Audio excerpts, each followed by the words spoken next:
member state sees major gains for the far right. French President Emmanuel Macron calls snap elections after suffering a heavy defeat to the far-right National Rally in the EU elections. Belgian Prime Minister Alexander De Croo says he'll resign after suffering a crushing defeat in the country's general elections. Centrist Benny Gantz, a member of Israel's war cabinet, resigned over lack of plans for post-war Gaza.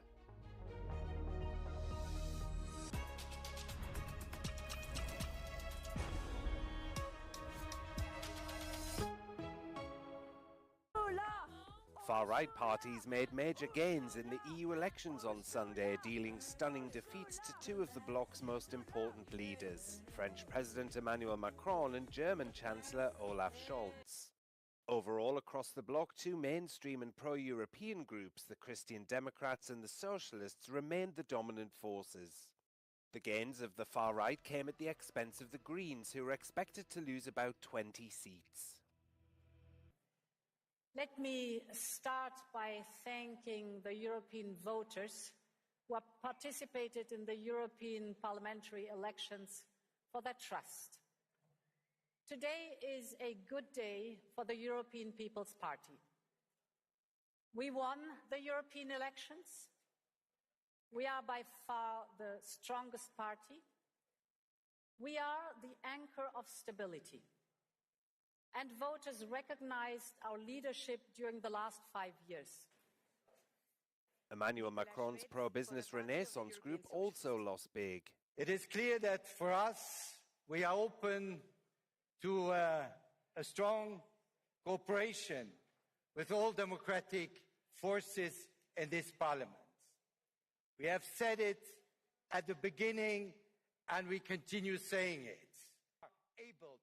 The 4 days of voting across the EU's 27 member states is the world's second biggest exercise in democracy, behind India's elections.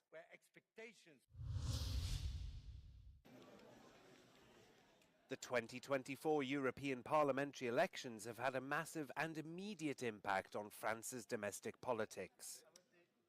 After suffering a heavy defeat to the far-right National Rally, President Emmanuel Macron said he'll dissolve the National Assembly and call snap elections. He announced June the 30th and July the 7th as election days. Cette décision est grave, lourde, mais c'est avant tout un acte de confiance.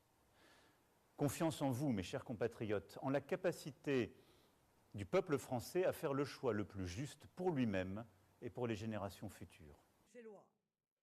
Speaking to her supporters, National Rally Party leader Marine Le Pen said she welcomed Macron's decision, saying her party represented the major force for change in France. Répondant à l'appel de Jordan Bardella, vient d'annoncer défendre les intérêts des Français, prêt à mettre fin à cette immigration de masse, prêt à faire du pouvoir d'achat des Français une priorité, prêt à entamer la réindustrialisation du pays. En clair, nous sommes prêts à redresser le pays, prêts à faire revivre la France. The National Rally finished first with 31.7% of the vote, the first French party to receive more than 30% of votes in European elections since 1984.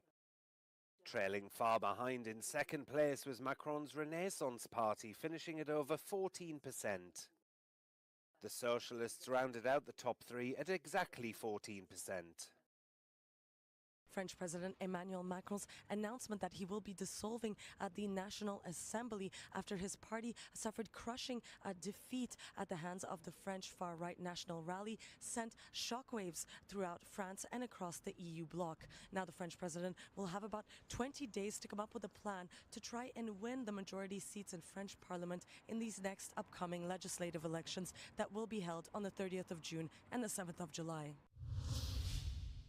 Spain's leading opposition Conservatives pulled ahead of the governing Socialists in the European Union's Parliament elections, with the far right making significant gains. The right-wing Popular Party received around a third of the votes.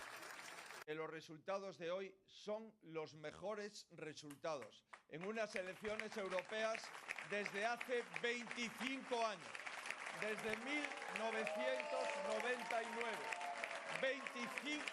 años.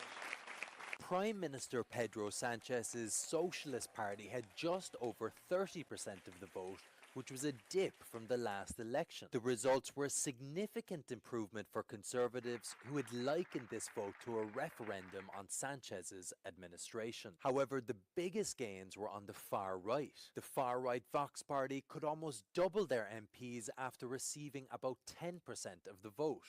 The Conservative People's Party may have won the European elections here in Spain, but if they wanted this election to be some kind of a referendum on Pedro Sánchez government, the victory is not that resounding. The Socialist Party has managed to hold ground and keep almost all the support from its electorate. We will see in the coming days a battle over the narrative between the Socialist Party and the People's Party. What will be the impact of this election in the national politics? We will have to wait for Pedro Sánchez's next move.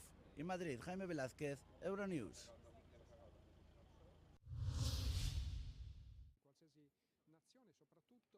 Italian citizen Ilaria Salis will be released from detention in Hungary thanks to her election as an MEP. The 40-year-old teacher spent 15 months in jail after being accused of assaulting far-right demonstrators in Hungary. She's facing up to 20 years behind bars. However, she always maintained her innocency. The case made the headlines after the woman appeared in court handcuffed and chained. Following a public outcry, Rome summoned the Hungarian ambassador and eventually obtained Salis be moved to house arrest. The woman has been elected with the Green and Left Alliance party and will be able to be released thanks to MEP immunity.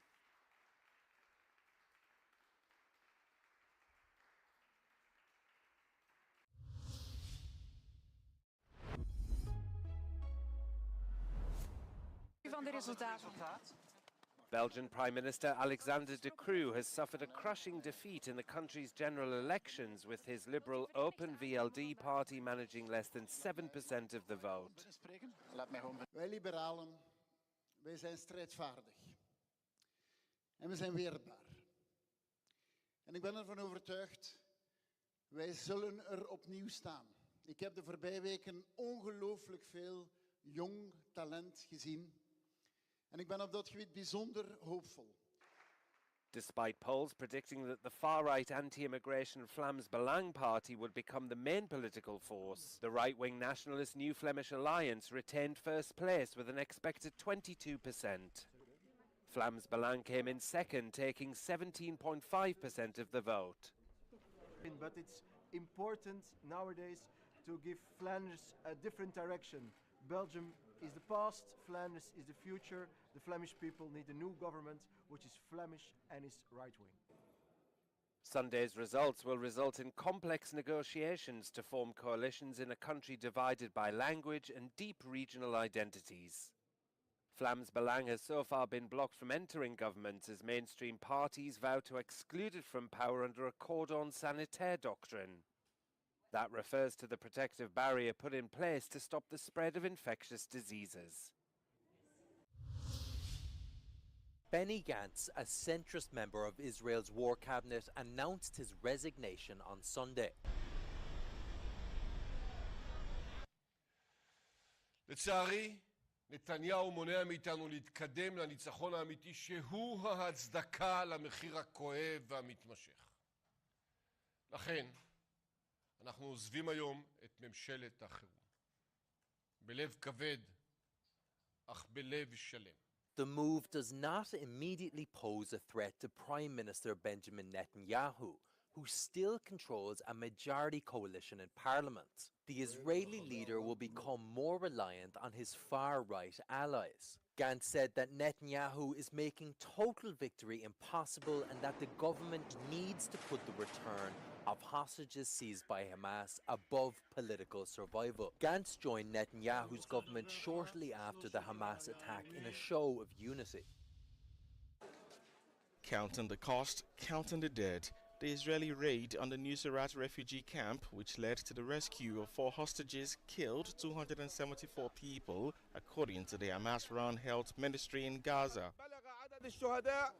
نتيجة جريمة الاحتلال الإسرائيلي بحق المدنيين في مجزرة النصيرات يوم أمس 274 شهيدا، بينهم 64 طفلا و57 امرأة و37 مسنا. The hostages returned for a tearful reunion with loved ones after 246 days in captivity. התרגשתי לראות אותו ובכינו ביחד והתחבקנו. חיכיתי לרגע הזה כל כך הרבה זמן ואני שמחה שהוא קרה סוף סוף. תודה רבה. In total, 120 people remain hostages of Hamas in Gaza. Half of them are presumed alive, according to Israel. Ukrainian forces on Sunday said they hit an ultra-modern Russian warplane stationed at an airbase nearly 600 kilometers from the front lines. An attack that potentially marks Ukraine's first known successful strike on an Su-57 fighter plane. The claims come after Western allies allowed Kiev to use their weapons for limited strikes inside Russia. Kiev's main military intelligence service shared satellite photos that showed the aftermath of the attack. Meanwhile, Ukrainian attacks have left at least 28 people dead, according to Russia-installed officials in the partially occupied Ukrainian regions of Kherson and Luhansk, as Russia and Ukraine continue to exchange drone attacks overnight into Saturday. With no comment yet on the reports of its Su-57 fighter being hit, Moscow claims its forces downed 3 Ukrainian drones in the Astrakhan region. Throughout the day, all the results, analysis and reactions on the European elections 2024 on Euronews and Euronews.com.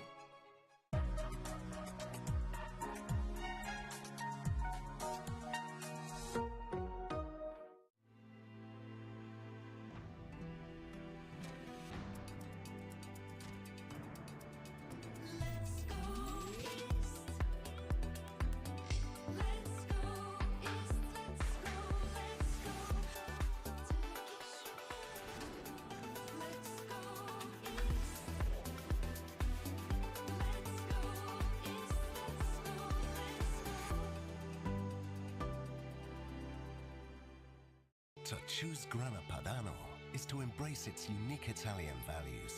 A moment to be shared. Grana Padano, an Italian feeling. Why should I care about Europe? For my rights, my society, my environment, my health, my economy, make my voice heard. My news, my Europe. European affairs made for you.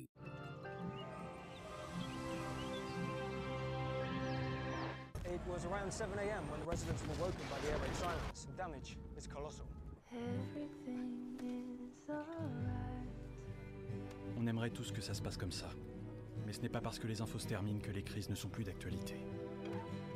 C'est pour cela que depuis 40 ans, et tant qu'il le faudra, Handicap International agit sans relâche pour que les personnes les plus vulnérables ne soient jamais laissées pour compte.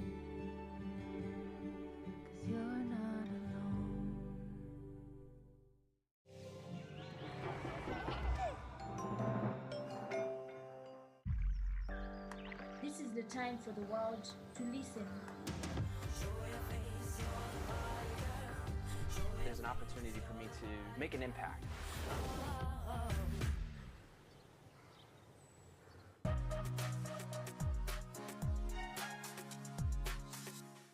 Good morning, Europe. Thank you for deciding to start your day with us. Madrid, Lisboa. Weil das Land die Historie. Elezioni. Bruxelles, je t'aime. Willkommen bei ONU. Bienvenidos. Welcome to Euronews.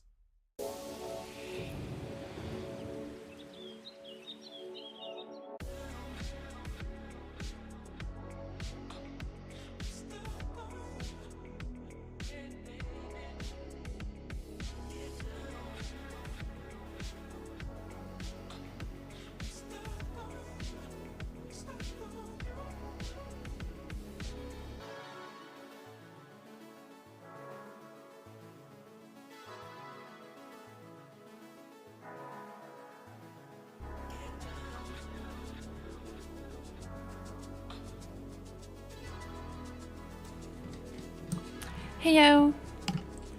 Heyo. Let me make the thing a bit quieter so it doesn't catch my mic. Hey, yo, good morning. How are you? Coffee done? Coffee done, everything done.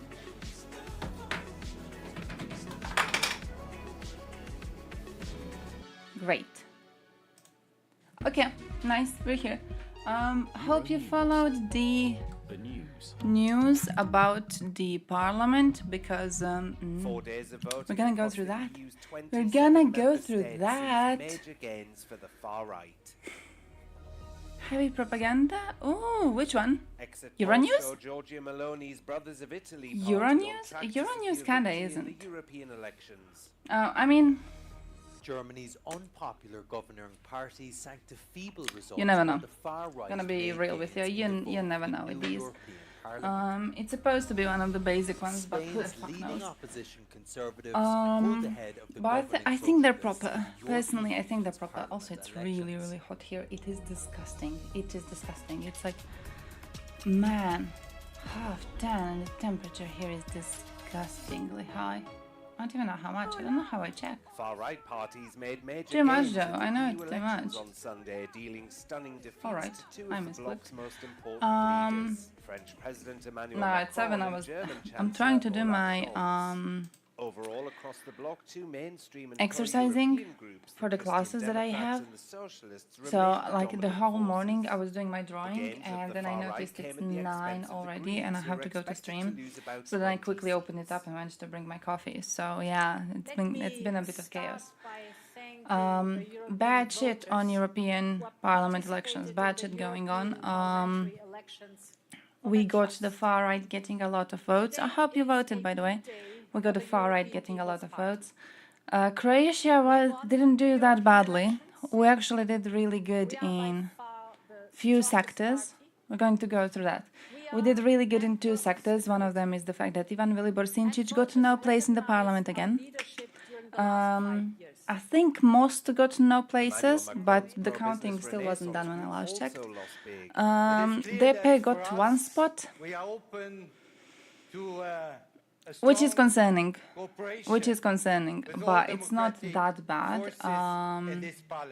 It was Bartolica specifically, which we're gonna go to that, because that was also rather bad. But Croatia itself didn't do that badly.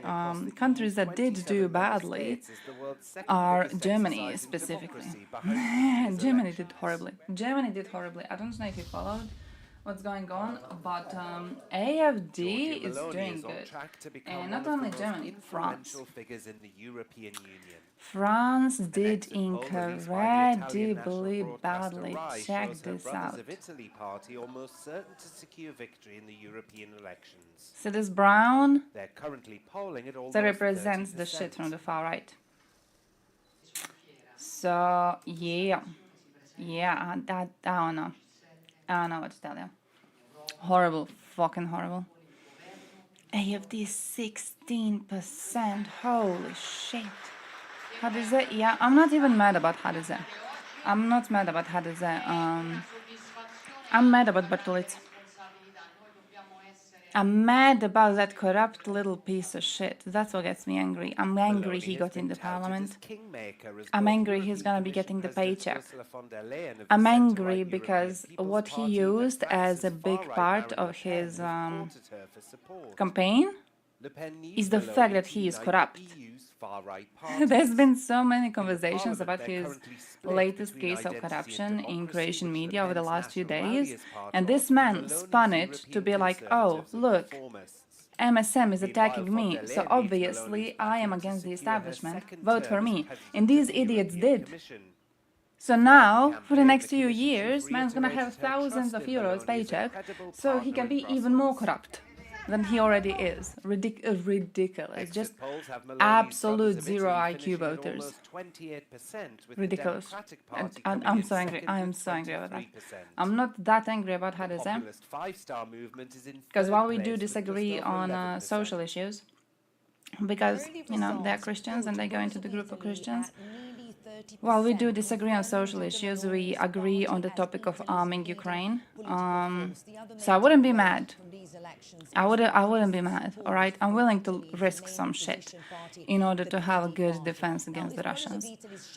But to vote in a fucking far-right, corrupt grifter, of course siding with Russia, because don't all of them do that?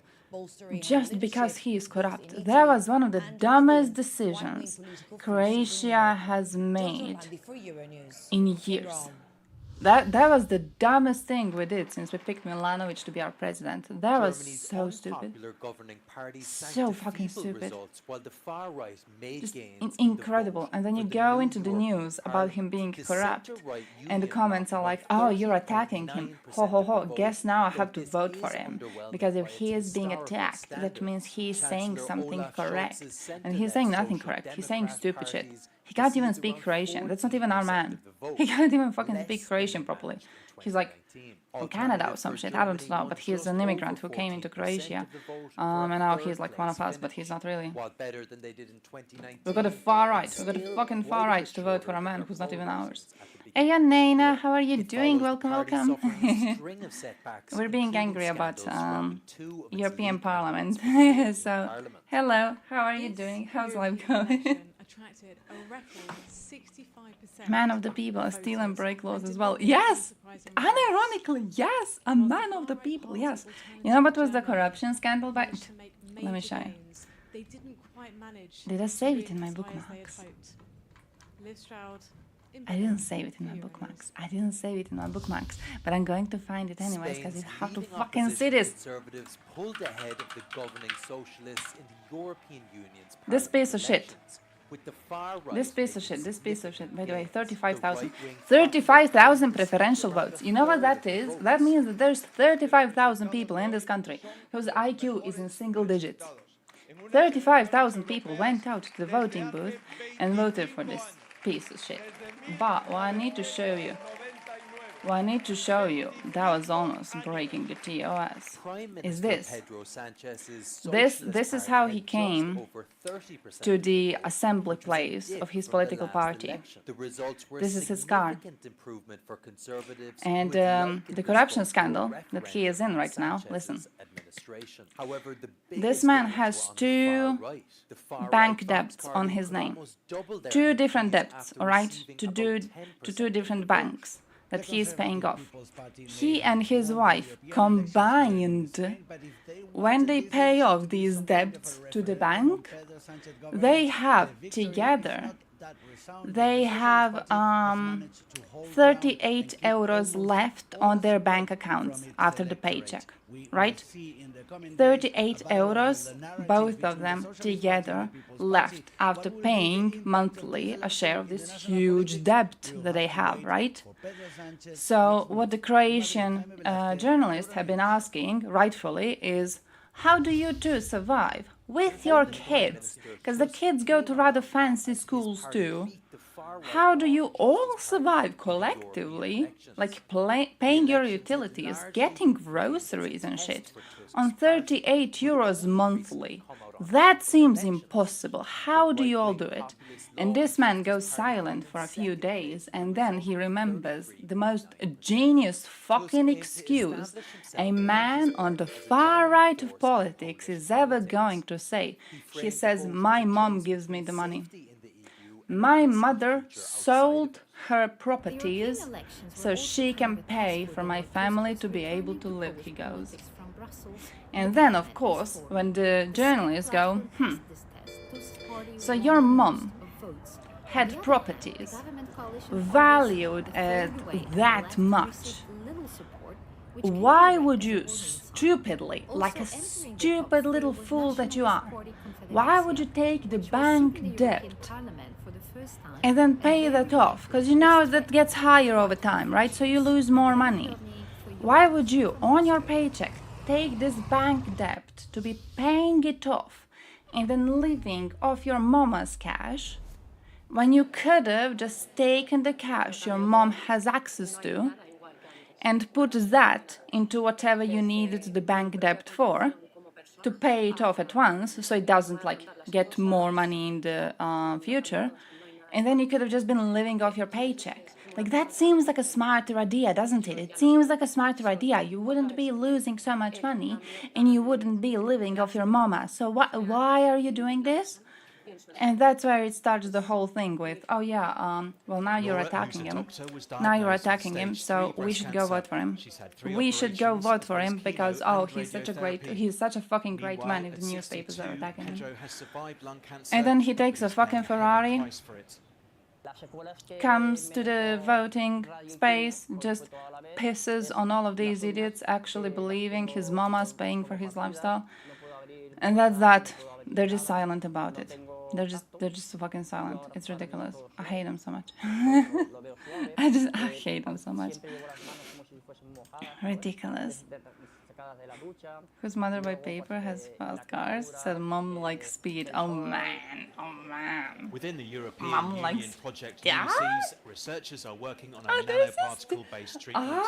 All of so them. far tested against Every single pancreatic corrupt cancer, little loser. They always have to run to their mamas for rescue. It's aimed at triggering the rejection Mother of Russia, the it could be tumour by Mother the human Russia. body in a kind It could of be a Mother vaccine Russia. effect. I'm hoping they figure out it's Mother Russia. But even if they figure out it is Mother Russia, he's in the European Parliament right now, so we're kind of fucked in the ass. You know, like, he's there, he has the immunity and shit.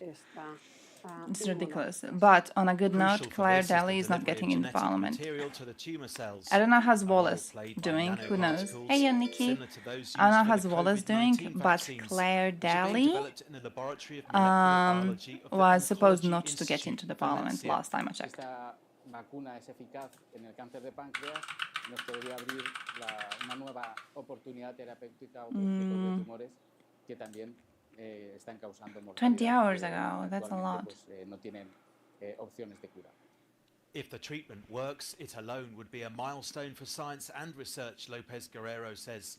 And as only the tumour cells would be targeted by the immune response, the side effects of current treatments, such as chemo and radiotherapy, would be greatly reduced. Not seeking re-election? Yeah, we're still waiting. Waiting. Klitschko, so the bridge started to run. Bridge is tired. Oh my man. Bridge needs to rest. Bridge needs to go down and sleep for a while. So many small parties got in because we got so many seats. I would be happy for that. 97% of people But like in AFD, Spain's minimum basic income are not migrants. AFD, I can't believe AFD got that much support. I cannot believe AFD got that much support. I can't. I cannot. Next time I see a German falling for the anti-Russian, anti-Ukrainian propaganda. Next time I see a German saying that Ukrainians have far right in the government, I'm gonna spit in their face. I'm gonna do a hrachak. I'm gonna do a hrachak so badly their mothers are gonna feel it at home. Fucking AFD. The minimum basic income is a social security benefit. AFD is pro bullshit. They are pro Russia, absolutely. But they are. It's fascism. Just pure fucking fascism.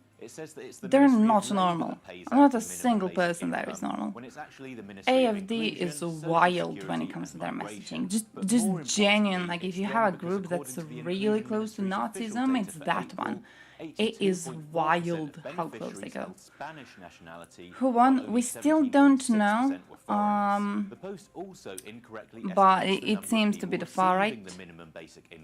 It seems to be the far right. Also, yeah, France. France is dealing with problems. France is dealing with problems because France got to the far right to win, and then Macron did that thing with announcing elections, snap elections.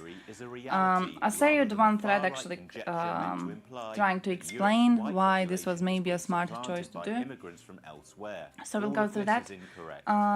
But yeah, France also fucking horrible. Amsterdam's population was born outside the Netherlands. Figures from Belgium's statistics agency put the number of Brussels residents born outside the country at 48%. Immigration. In London, a 2021 census revealed that 41% of the capital's population wasn't born in the UK, according to the Office for National Statistics.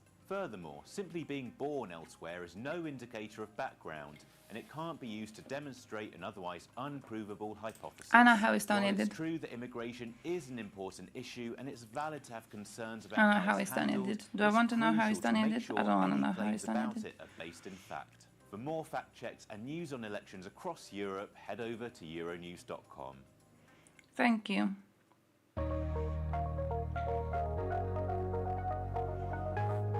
Estonia. All right.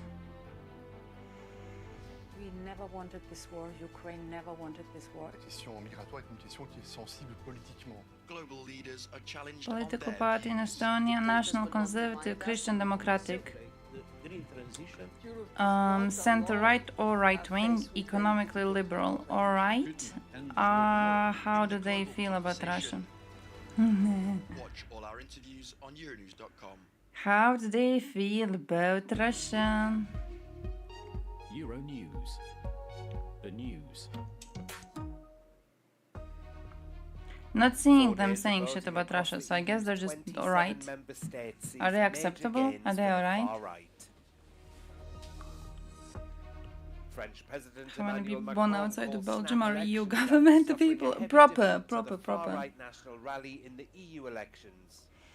The snap elections. Belgian That's Prime that. Minister Alexander De Croo says he'll resign after suffering a crushing defeat in the country's general elections. Centrist Benny Gantz, a member of Is Israel's it good or war bad for cabinet, us? resigned over lack of plans for De post-war Croo. Gaza.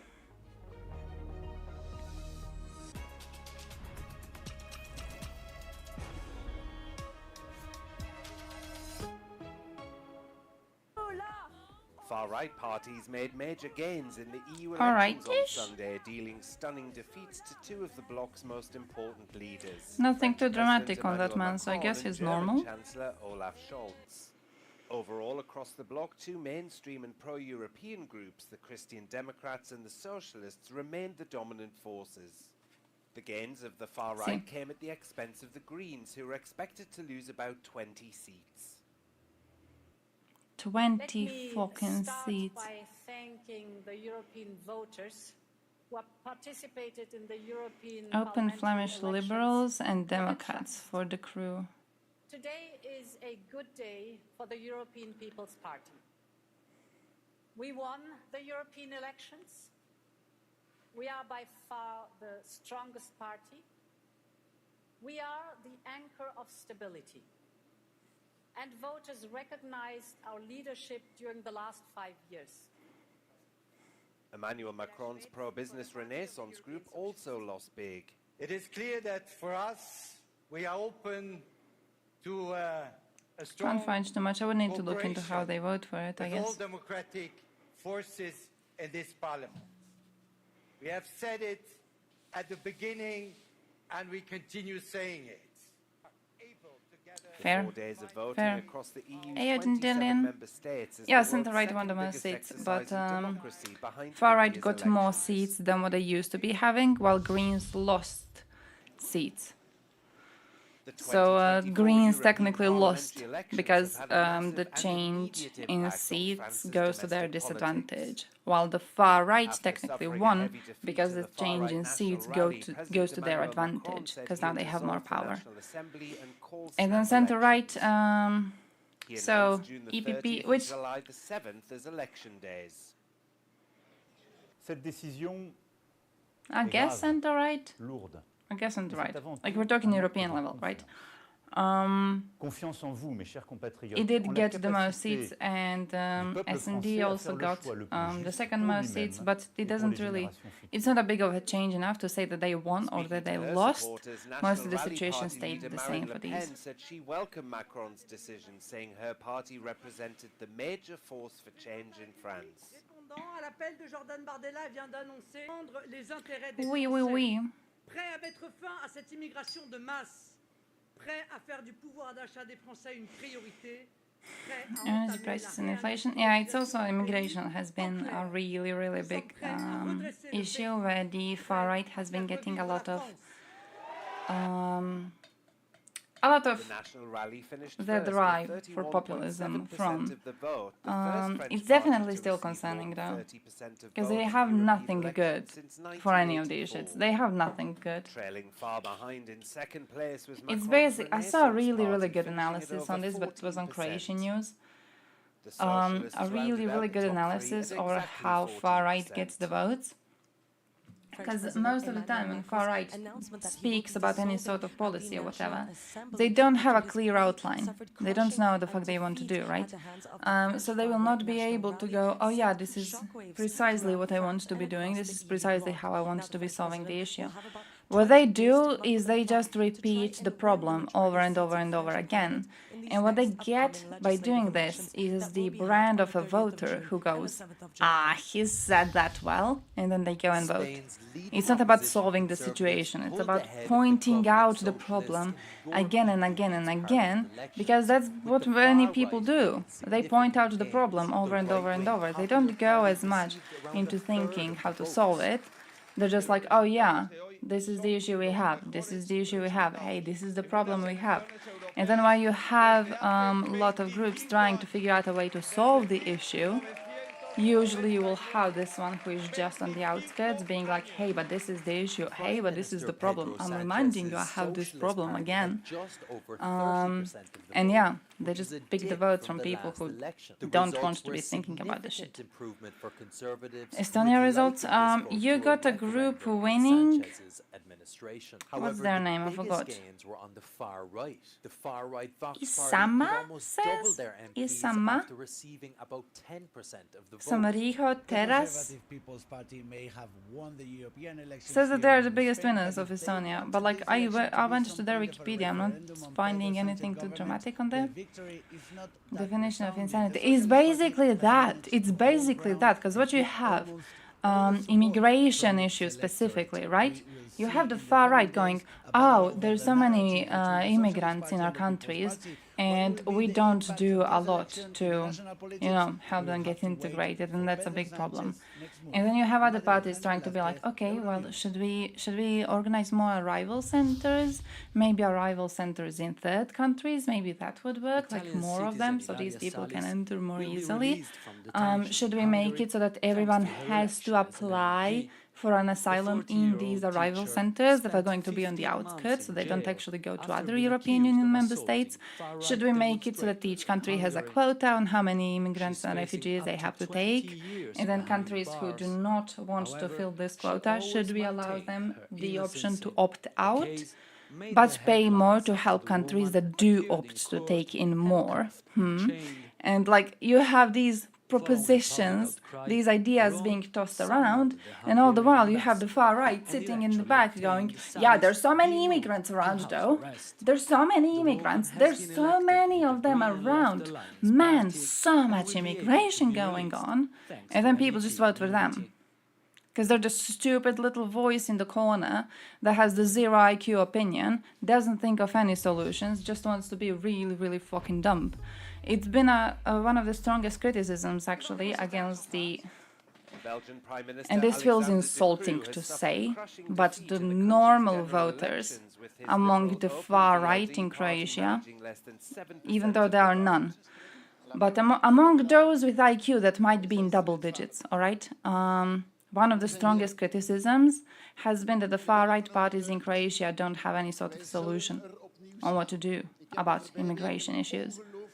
Like, they don't propose a solution, they just talk about the issue, they don't try to propose the solution.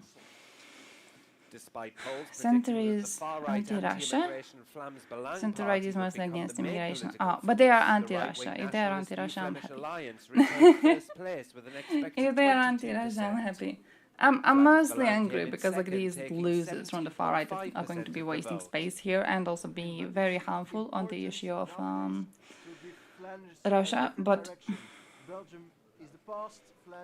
their parties overall are useless. This is an issue we shouldn't even be having. A normal person would hear their rhetoric and go, fuck them. But there's another problem. Mobilization of voters. Mobilization of voters has been lacking. It has been lacking. All right?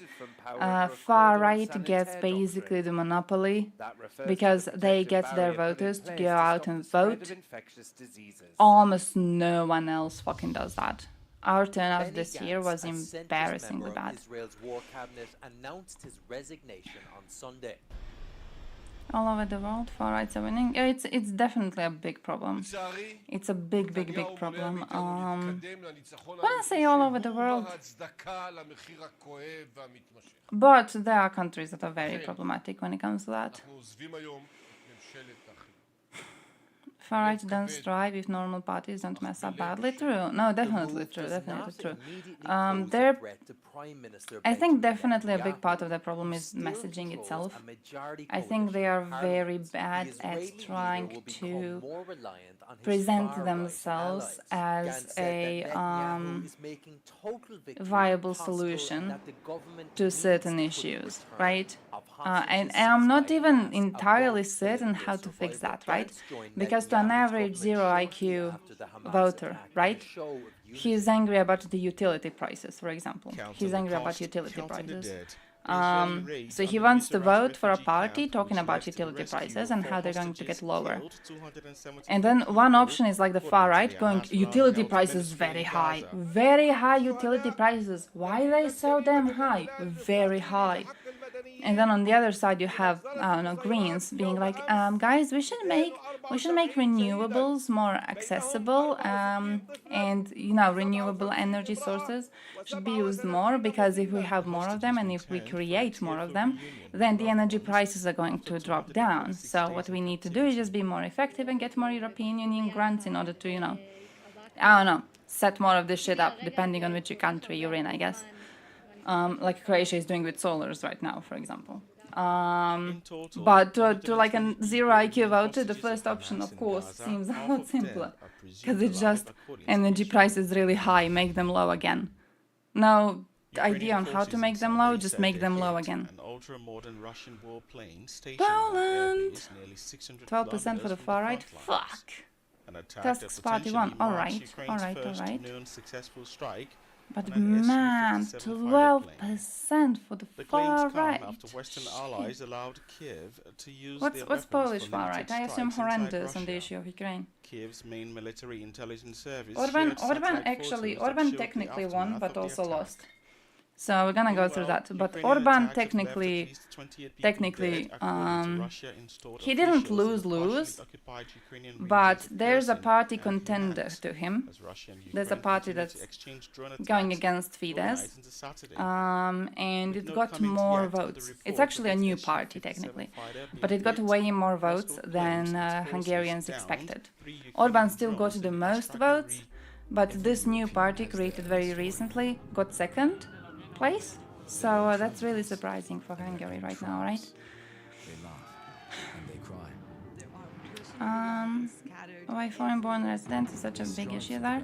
It really depends on the country and how the propaganda is being used. But mostly what you have is racism just being prevalent in societies, to be completely honest. That's the biggest thing. What you have is people being racist, and then when people are really, really racist, they want to vote for whichever party is ensuring that immigrants of a different skin tone are removed from their countries. That's basically what's going on. Poles have leftists, what are they like? That's actually a good question.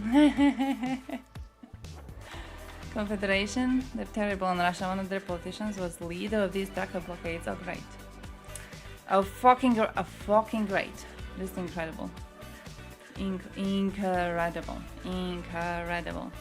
Falling back into goddamn Nazism all over again. That's going to be lovely. Lovely! Great few years ahead of us, my dudes. Great few years ahead of us. Well, look, Croatia did it properly this time, alright? So, at least give us some of the credit. Please give us some of the credit, please, I'm begging you.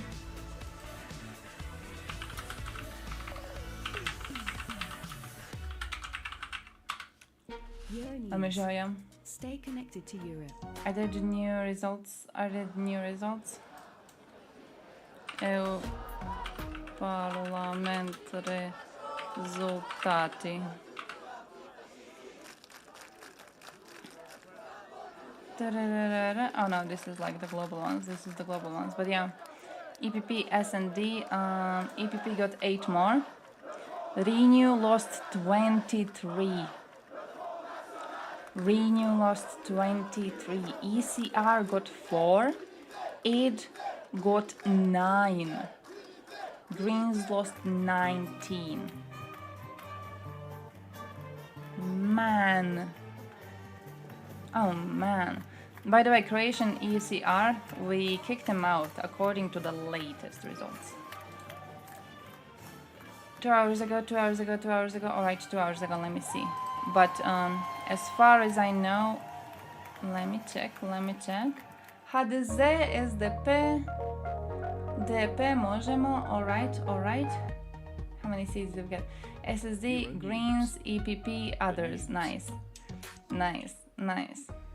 Who the fuck is our others? 4 days of voting across the EU's 27 I member states. got no fucking idea who the fuck our others is. Right. I'm rather happy by Croatian results, yeah. I'm rather happy. Oh no, this is DP. Giorgia Meloni's Brothers of Italy party on track to secure victory in No, this is DP. Why is DP in others? DP is it. This is it. DP is far right Croatian politics. This is it. I don't know why it's in others. It's not supposed to be in others. Unless they're still trying to decide where they're going to go, so they can do the least amount of work and then still get money. But it's impossible that they are not in it. I don't know where else they would be able to go. But yeah, I'm alright. S&D got 4, Greens got 1, EPP got 6. Kinda expected, but also better on the issue of far right than I expected it would be. Because I thought that our ECR party is going to get their 1 place, because they had 1 seat last time. So I thought they were going to get their 1 seat, and they actually lost it, which is a great thing. So yeah, how do you feel about German results? What's the comment? Let me start by thanking the European voters. Rapid innovation is a need. Alternate energy resources. Because this frenzy is never gonna stop. Yeah, that too. Today is a good day for the European People's Party. A lot of foreign-born population in the European Union are from other European countries. I think that's where it reaches the point of it being very usable for the far right. Because they don't say shit like that. It's like, I don't know if you remember Brexit. One of the biggest changes that Brexit did for the Brits was ensuring that European Union workers have a harder time finding job there. It wasn't about like workers globally. It was about European Union workers. There was at the time this on viral post, I'll never forget it. Like after the Brexit voting, this one man goes into the cab and he tells the cab driver that like, now your people can go back to where you came from because we voted you out, right? And the cab driver's like, bro, I'm from Africa.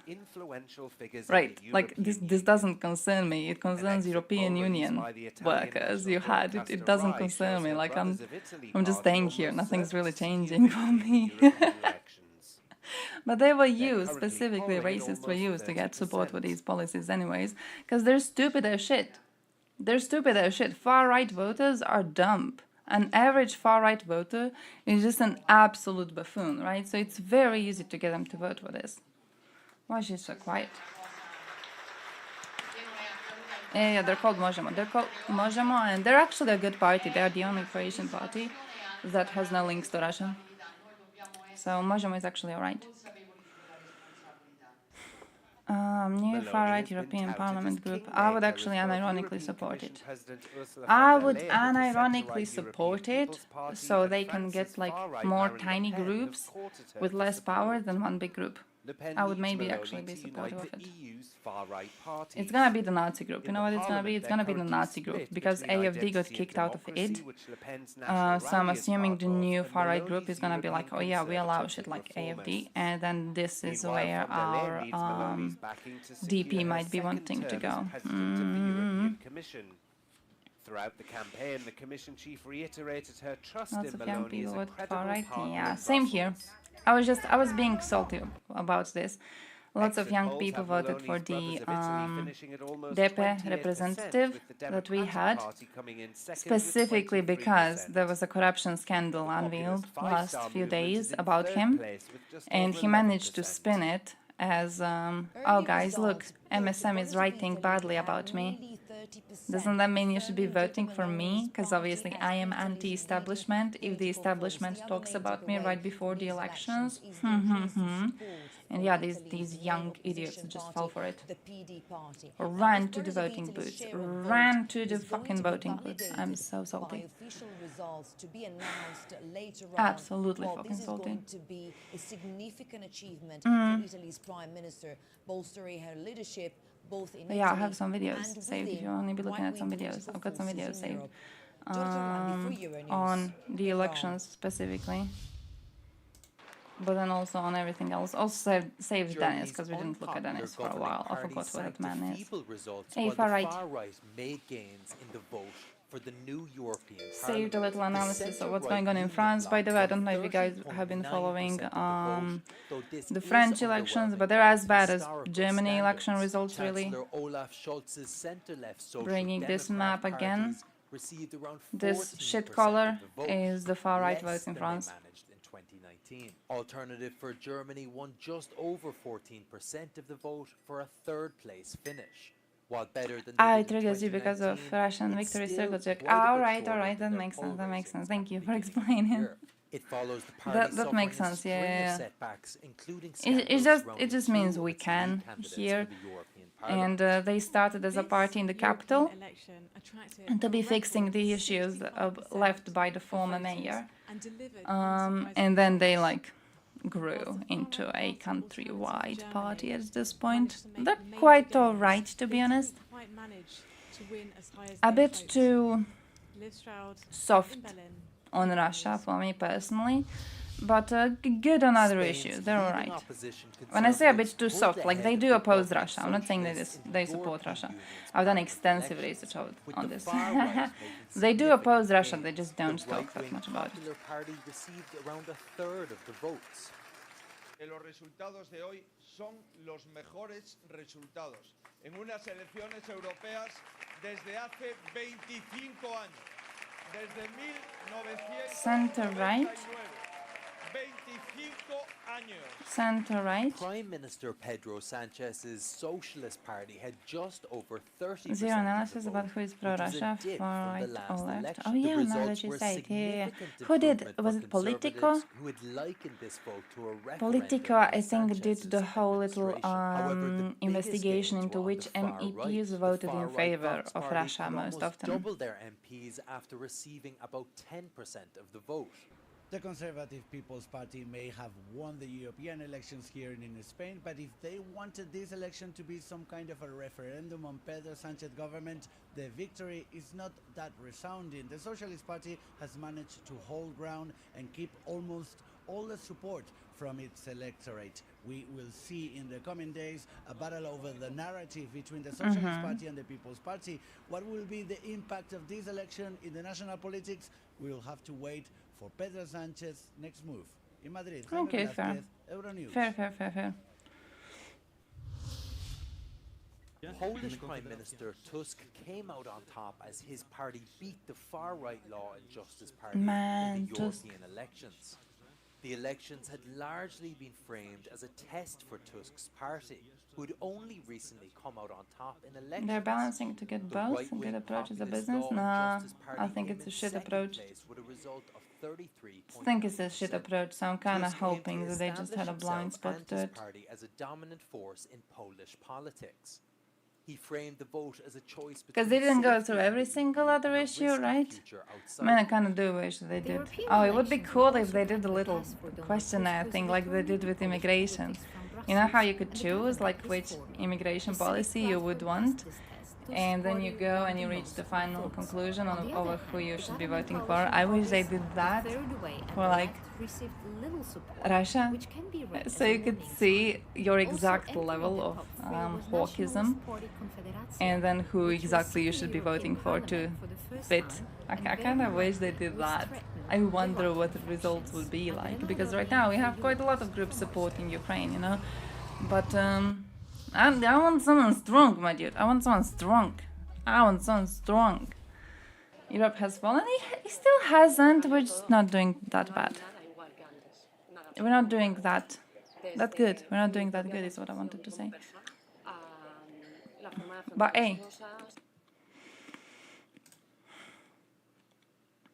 look at us. All right, look at us. S&D, Greens, EPP. This is it. It's something. It's something. Be happy for us. Come on. I saved a video on him calling for elections, but I don't know how well they describe it. I did also save a thread about it. By candidates for Marine Le Pen's Nationalist Party. C'est une situation à laquelle je ne peux me résoudre. Macron called snap elections, saying he couldn't ignore the message. In France, Italy and Germany, a shift to the right and far right, predicted and feared by some voters. When you look at the polls, I mean, the far right is set to make important gains this time, and yeah, that worries me as an EU citizen. In Germany, the hard-right party AfD celebrated a second-place finish in the country, young voters turning right and leaving the Green Party. But it's absolutely clear that especially the young voting results in Germany are devastating. European Greens lost nearly all the gains they made in the last elections just 5 years ago. I think the challenges are bigger and the political situation is becoming less stable.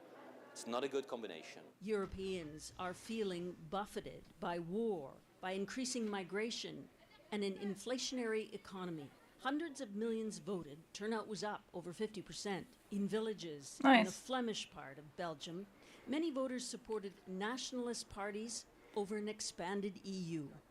I feel a little bit neglected by our government in the last 5 years, in a lot of ways. Bart Spiessens told us he's fed up with the EU's political machine. Brussels is like a very big money pit where we throw our money in, and it's going down and it's going down, and there's nothing coming out again. The European bloc faces monumental challenges in the last 5 years. Ursula von der Leyen and the European People's Party did win the majority of votes.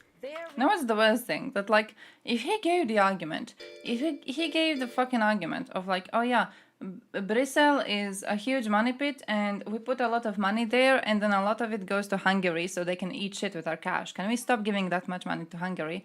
It would have actually been a good argument. But no, he has to go, oh yeah, we put a lot of cash money in and then it just goes down, it just disappears. My man. My fucking man. How many funds has Belgium pulled out of European Union?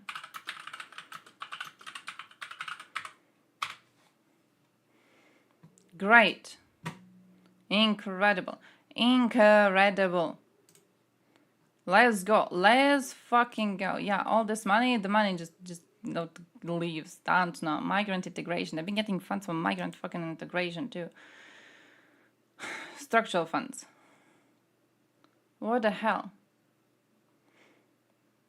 723 million in EU funds?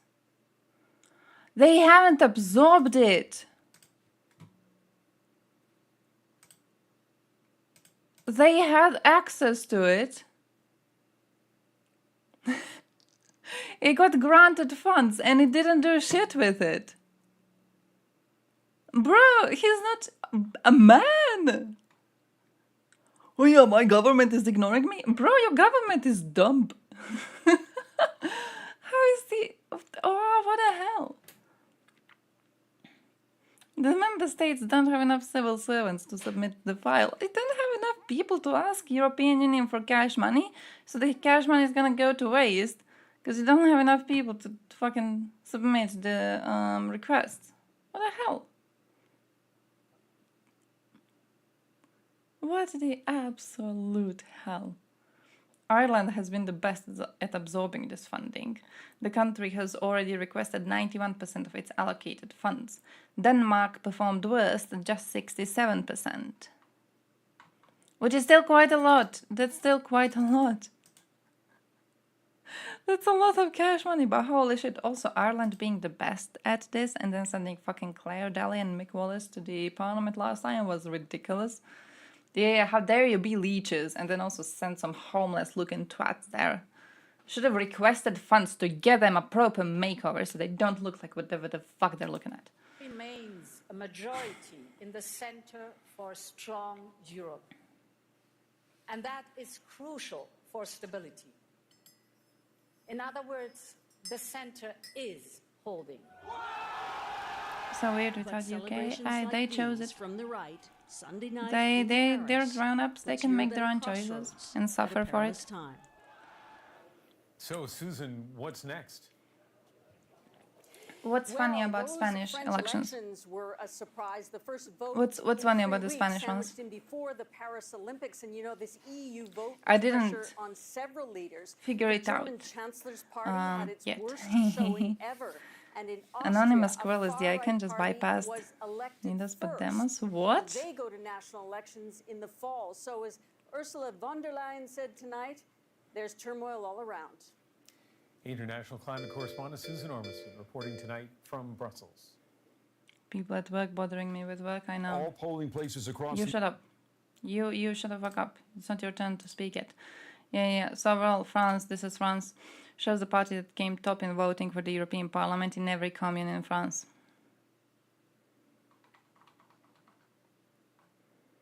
Man. Okay, man. But also, I see the thread. Yeah, happened because the French systematically and consistently ignore the European elections, don't show up to vote.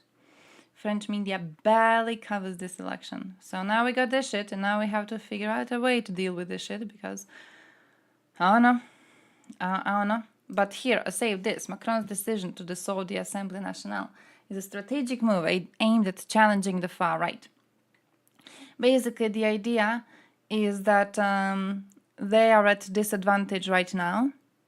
So they are unlikely to get enough support to manage to form the majority. That's the idea.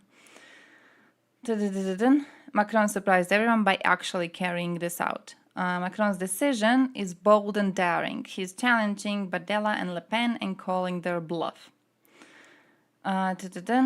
Rassemblement National and the other far-right parties collectively garnered approximately 40% in tonight's elections. But again, with a turnout this low, this could be alright. This falls short of the majority required for governance. It is possible, but very hard to govern without a majority. The Fifth Republic differs significantly from the systems in most countries. They have 577 deputies, each is elected by a single-member constituency through a two-round system. So majority requires 289 seats. This two-round system often presents challenges for populist candidates. Since 2022, Macron has governed France without an absolute majority, leading to significant challenges for the French government in advancing its agenda. Predicting the outcome is challenging, but it's very much plausible that the far right may not secure an absolute majority in the elections in a few weeks. Without this dissolution, there was a high likelihood that RN could have won the next presidential election. They might still come out victorious from this, but this decision is putting them to the test. So that's basically the whole thing. Like, let's put everything on fire and let's hope that we come out as victorious is basically the idea. I don't know. Would I dare to risk it? Would I dare to risk it? Not really. But I understand that it might have seemed to him as a better idea than just like allowing them to fester more and get more power. It would definitely be very damaging concerning aid to Ukraine. Absolutely very, very, very damaging. Our first and third most voted parties are pro-bullfighting. Holy shit, you got some priorities, my dude.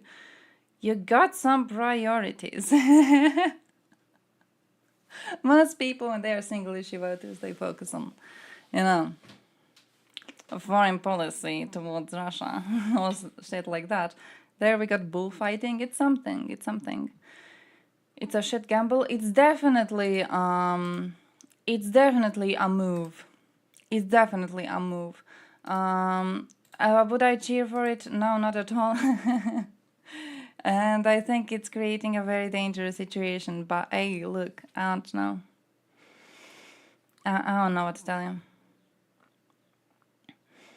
EU will also lose its nuclear umbrella if Trump gets elected. That's very problematic. That is very problematic. I am kind of hoping that all of this jumble in Europe is going to make USA pull its weight now when it comes to giving aid to Ukraine. As, you know, Europe had to pull its weight while USA was in shambles recently. So let's hope. But I don't know. Very fucking concerning. Very fucking concerning overall. I don't even know what to tell you. And genuinely, like, following the Gen Z, let's look at this. Following the parliament elections here in Croatia, by the way, Chomsky is dying. Following the elections here in Croatia and seeing why people vote for parties that they vote for has been eye-opening in the most horrible way you can imagine, genuinely. Like these, I swear to God, the far right is just, every single one of them is a traitor to their own country. Every single one of them. But yeah, Hungary, kind of good situation in Hungary, relatively, let's say it like that. But yeah, Fidesz dropped from 52 to 44%, but they do have a group, Tisza party, Magyar Tisza party. It got 30% of the votes. It got 7 MEPs. Now they are also joining EPP group the same way that Fidesz was wanting to join the EPP group. But Tisza is a new party. It was launched only a few months ago and it already got this much support. So this actually seems very, very concerning for Orbán because he seems to be losing support. So good thing. Let's hope that they do kick him out. Oh, it's still gonna be a shithole, definitely. I'm not hoping for a big change in Hungarian overall culture. I don't know if you've seen, but recently, I think I saved the post, but it's supposed to be somewhere down here. But they're doing the thing again. They're doing the thing again with Greater Hungary. With claiming that they have some sort of a historic right to lands around Hungary that are Hungarian lands. They're doing the empire bullshit again. So, of course,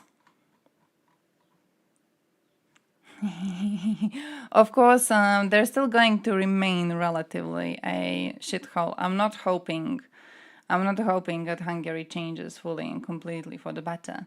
I am, though, hoping that Orbán specifically loses power because, you know, it gives me the feel that we might be seeing some changes happening on that front.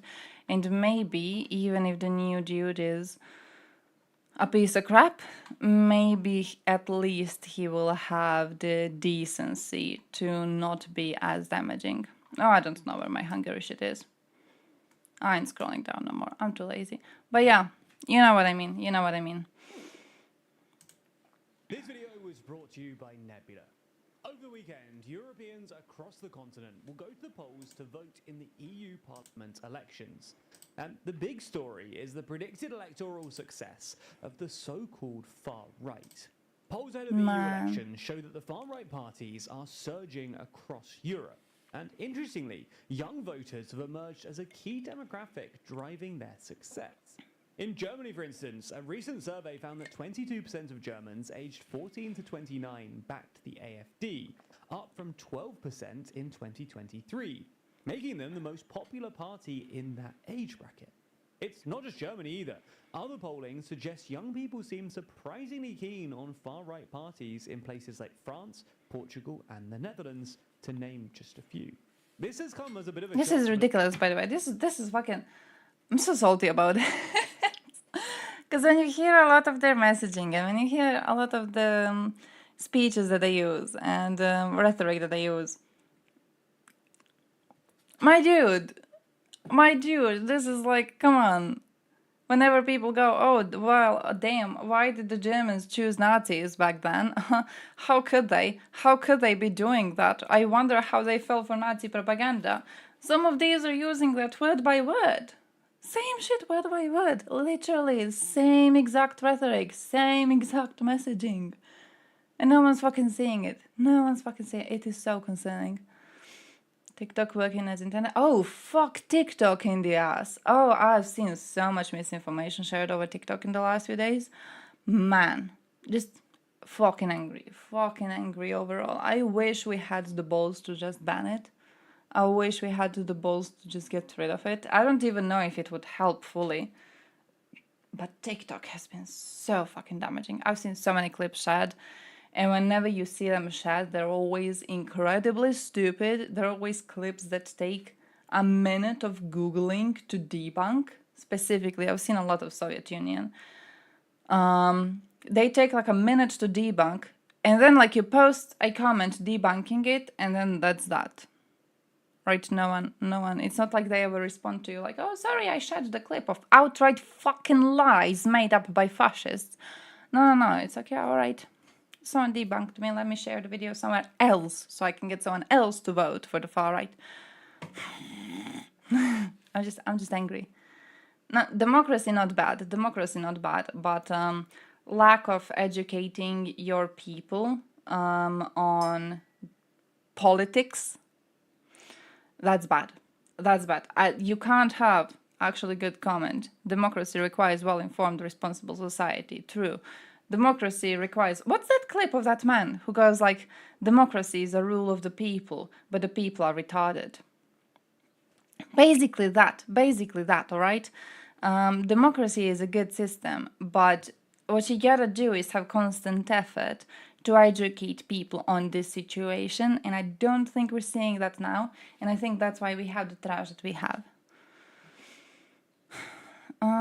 Legacy of World War II has faded, so our collective memory of a bad time is gone. Why Eastern European states do better, since they still remember Soviets. That too. Could be that too, yeah. It just, man. I'm just so salty about it. I'm just so salty about all of this, holy shit. Because, like, now we're stuck with this parliament for years. Now we're stuck giving cash money to these fools who are going to work directly to make European Union weaker overall. Democracy is the rule of the mob. Oh, you could see that. I mean, it doesn't have to be, but I feel the lack of education is what makes it possible to be the rule of the mob, right? Because if you had people properly educated on how important it is for them to vote, and also how to recognize when someone is using fascist fucking rhetoric, I think you wouldn't actually be having the rule of the mob. But you have it now, because we're not educating anyone. We're not doing it. Plus, again, we weren't covering the European Union Parliament elections properly at all. Ridiculous. It's ridiculous. Vote for me, we're going to destroy European Union from the inside out. Fucking great. And amazing. Incredible. And then you know who votes for him? People like that idiot that we saw in Belgium, who's like, we're giving so much cash money to the Brussels and all of that is just gone. Where is that money? I don't know. Just idiots, all in one group. Ridiculous. Claire Daly, as far as I know, Claire Daly didn't, but I don't know about Wallace. I'm not seeing people post about Wallace enough. I know Claire Daly wasn't really too popular in, is it Dublin that she's representing? She wasn't ranking good, which is nice for us. Also, Ivan Vilibor-Sinčić is out. No one voted for the little turd, so very happy for that too. We kicked out our own little clown. We got a different clown to replace him, but it's something. Zoom girls working on people who want their voting rights taken away. Oh shit, yeah, that too. Fair. People will be against it more since it doesn't work well, and then the far right will say leaving the EU is the only way to fix issues. That too.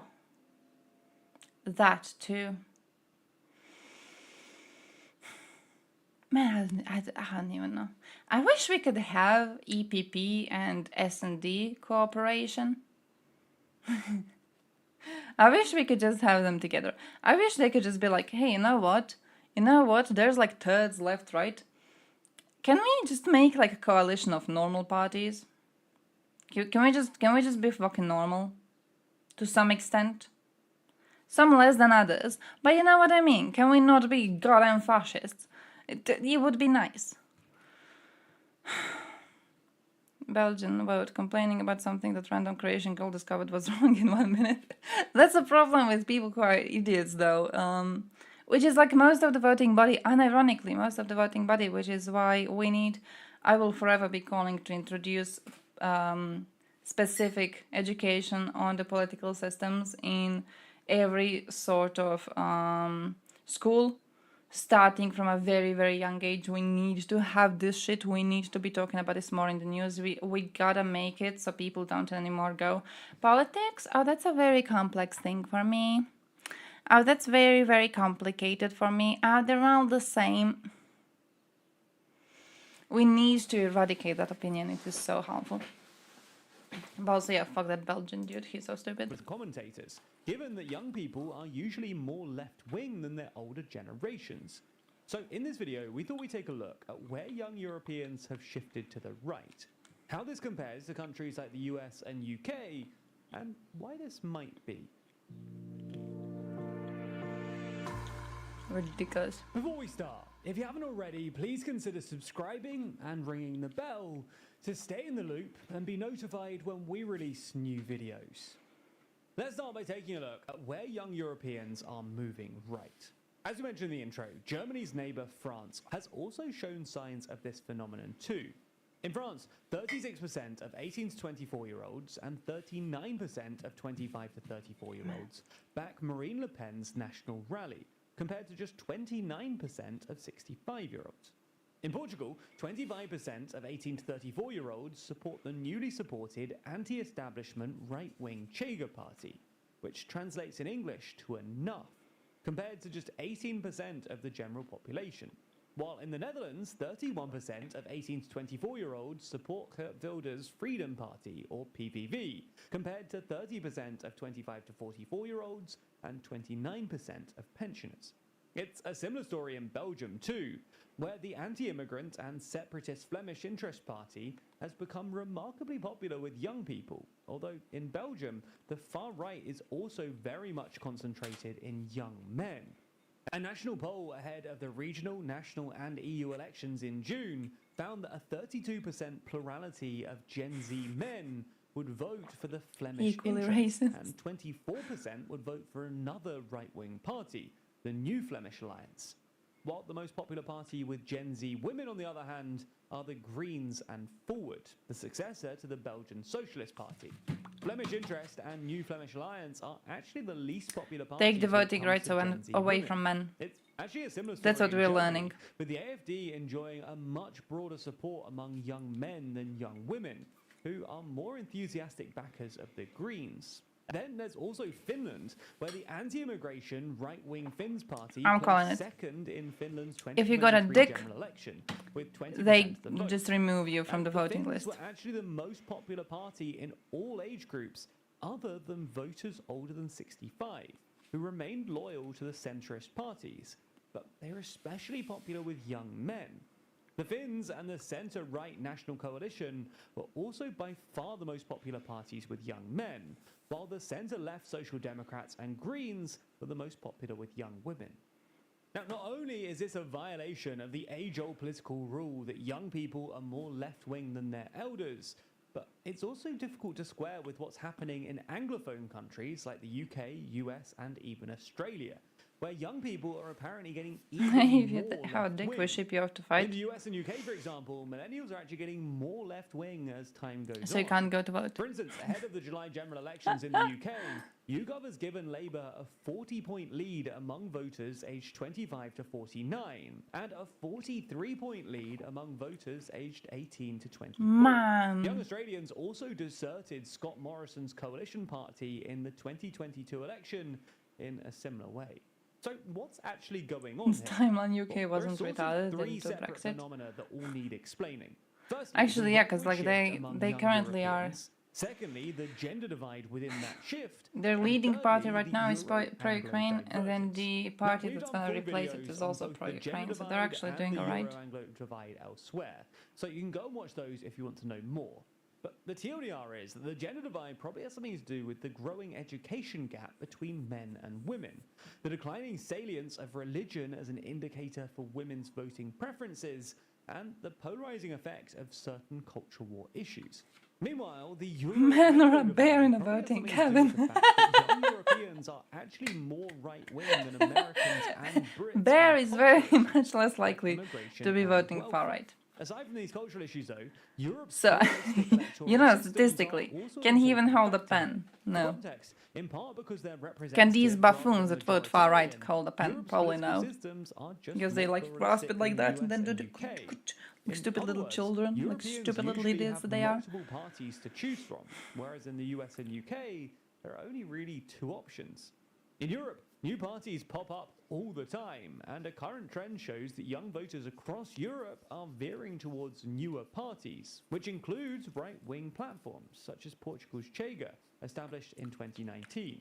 There's also the fact that the right-wing parties that young Europeans like usually have an anti-establishment bent. So it might just be that young people don't think the current system is working for them, so instead they vote for the most anti-establishment party out there.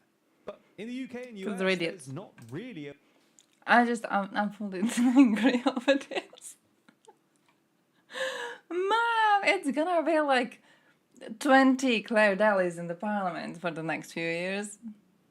You know how annoying this shit's gonna be. You know how bad this crap's going to be. I'm pissed off.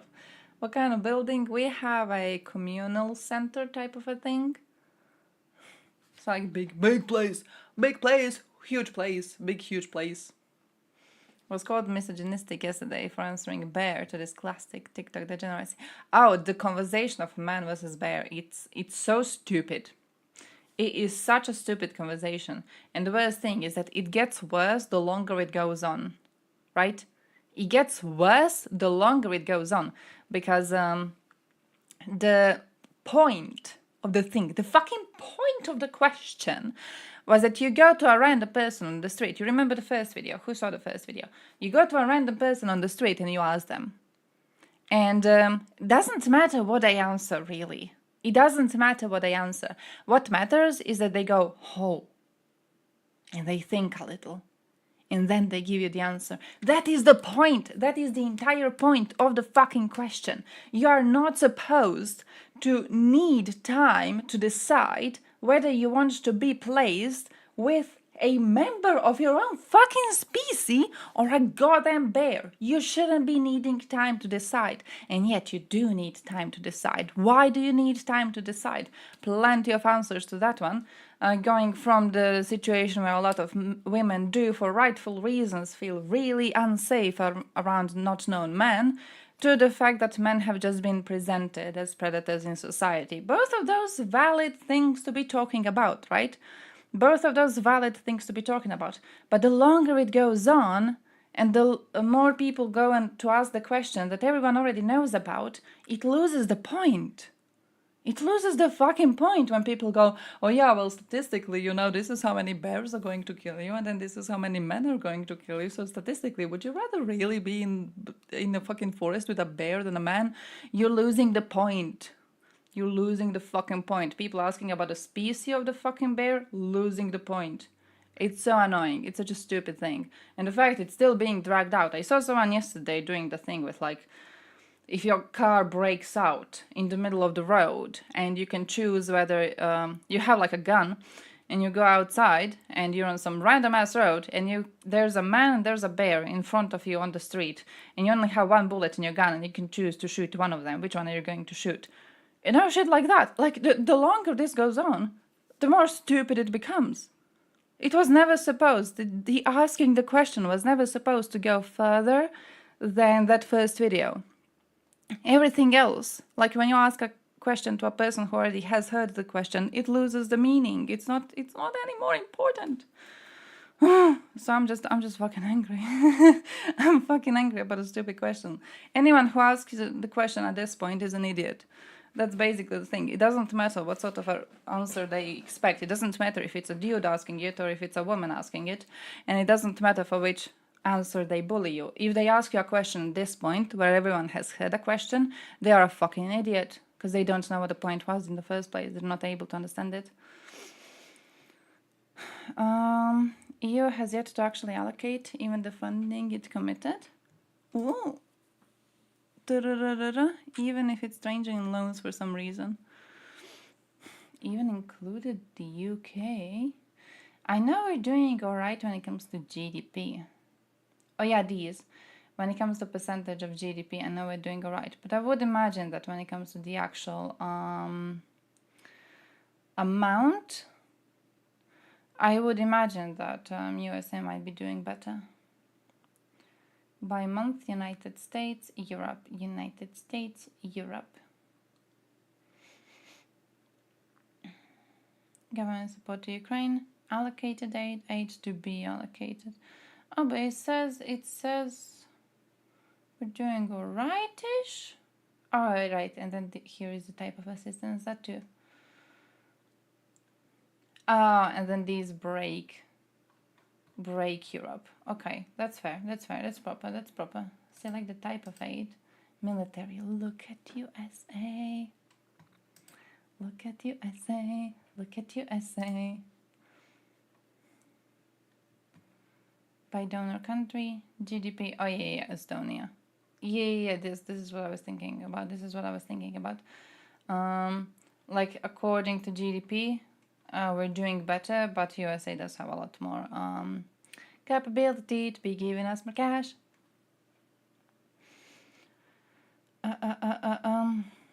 Fuck, where did I click on? What did I click on? I don't even know. But if they're all furries? Now, a question of would you rather meet a furry or a bear is actually, I feel, a valid one. People with mental illness are taken seriously, whereas before they were rightfully ignored. I feel, yeah. Actually, though, I wanted to say that I feel they were taken seriously before too on a local level. But yeah, true, it still makes social media worse because it's making them taken seriously on a more of a global level, right? So yeah, true. Orban or Bear? I feel Orban is rather froggy. I feel, ooh, actually might be hard. I feel he's a froggy little man, though. I don't feel he has a lot of strength in his body. I feel he would be rather easy to defeat. You just don't allow him to plop on you. You know how like whenever you have fighting games and there's a person of Orban's statue and their finishing move is that like they get you on the ground and they sit on you and fucking break your ribs into pieces. You don't allow that. You don't allow him to be using his strength. But I feel you could just, I don't know, poke him from far away and then make him run in circles a little bit and he would get a heart attack in a matter of like 7 seconds or something. You wouldn't be able to do that to a bear. So yeah, Orban seems weaker. If there's a politician I would not like to meet in the forest, it's Vučić. Because have you seen the size of this man? He is humongous. That man is big. Fuck, I wanted to click on this one. That man is big. That man is strong. Like, if this one actually gets into you know, fight situation with me, I'm done. I'm fucking done. It's like a negative size kink. I'm terrified of big men. I am unironically terrified of big men. Like, I would not. If a man is that big, I would not dare to be spending time with him. It's the anti-size kink. Hold on to Orban and let the bear eat both of us. he would start with him, because he's bigger, you know, so it's easier to like chomp a piece off. So you might still be able to run away. Let's be real. 7 foot bro, she's not in jail. No, genuinely not. Genuinely not. I think no one's... I think the preference for people that high isn't as big as internet tries to tell it is. But yeah, the big people are kind of scary. Tied up to a tree and naked and beaten up by angry villagers. Oh, so I assume Orban when he comes to visit Ukraine, possibly. Because I doubt he's gonna get that reception in Hungary. A viable anti-establishment party. So Big young phobia, Brits size and phobia, Americans size phobia. just have to settle for Labour or the Democrats. This might also explain the general shift towards the far right among young Europeans as well. In other words, it might be the young Europeans are voting for so-called far-right parties, not because they're right-wing, but because they're anti-establishment. And young voters have no allegiance to establishment parties. This is what the so-called far-right often claim. They They're have no not allegiance to their far-right brain. so much as anti-establishment, and they've only been pejoratively labelled far-right by the establishment to discredit their politics. To be clear, we're not endorsing these claims, but it could plausibly be this sort of thinking that motivates young Europeans to vote for more radical parties. This trend might also be exacerbated by the rise of social media. Young Europeans are more likely than ever to get their news from social media sources like TikTok, which generally biases towards newer, fringe, and therefore more anti-establishment parties than the mainstream centrist parties. Both because, at least until recently, older established parties are more likely to rely on mainstream media, and because social media is just cheaper for these newer parties. So, those are a handful of tentative explanations for why young Europeans look set to vote for the more radical right at this weekend's European elections. That's clearly not an exhaustive list of reasons, and there will be country-specific factors at play too. We gotta start making TikTok videos, is what I'm learning, my dudes. We gotta start doing TikTok videos, alright? What we need to do is pick a Twitch streamer who represents normal politics. I'm voting for Dylan, because I like Dylan. And we do the Andrew Tate approach, where we take millions of clips, we put little captions on them, you know, those cut little ones, so people with half an IQ, they can get like, you know, one word at a time, nice color, so their attention isn't lost. And we spam it all over TikTok. We need to do that shit. We need to do that shit, alright? We need to counter it. Counter stupidity with the cheap-ass approach. Man, fuck that. Building new military factories so we can do what Russia has done the past year, so Ukraine can actually make a sustained military effort while actually equipped. A big problem is the lack of political will when it comes to that. And then a big problem with that is the fact that we have chosen imbeciles to be in our parliament. So I think political will is going to get even harder to actually get because of the current situation where there's a lot of people whose will is just to make European Union as weak as possible. So I'm very worried about that. I'm very worried about that. I definitely support building new military factories, but we're already slow and we are already bureaucratic and we are already failing. And now with more clowns in the parliament, we're going to be failing even more. It's a big, big problem. Tate's marketing was insane. Yeah, I remember he had a whole thing where he was like, how was it? He was encouraging people to share his clips in order to get some sort of a fame online for themselves. So it was a thing where you had a bunch of young men wanting to also be entrepreneurs or whatever the fuck they are. So they would clip him and then post the clips on TikTok, and then they would get the growth to their account by also giving growth to his account. Man was a genius. We need to do that. We need to do that. Who do we do that for? I propose we cut out Slippers comments on Twitch clips and make Slippers into our new celebrity. Slippers, it's on you. Slippers, you're carrying. Polish nationalism protecting us through. It's the Pole. The Poles will have to save us. It's time for the polls to, strike back. Strike back. Man, I'm so worried. I am genuinely so fucking worried about this. I'm so worried about this. Let's watch something positive. Let's watch something positive and then we go back to Parliament, alright? Was hit with many of the drones which were launched from Ukraine. Should I watch the NATO track too? I kind of want to watch the NATO track.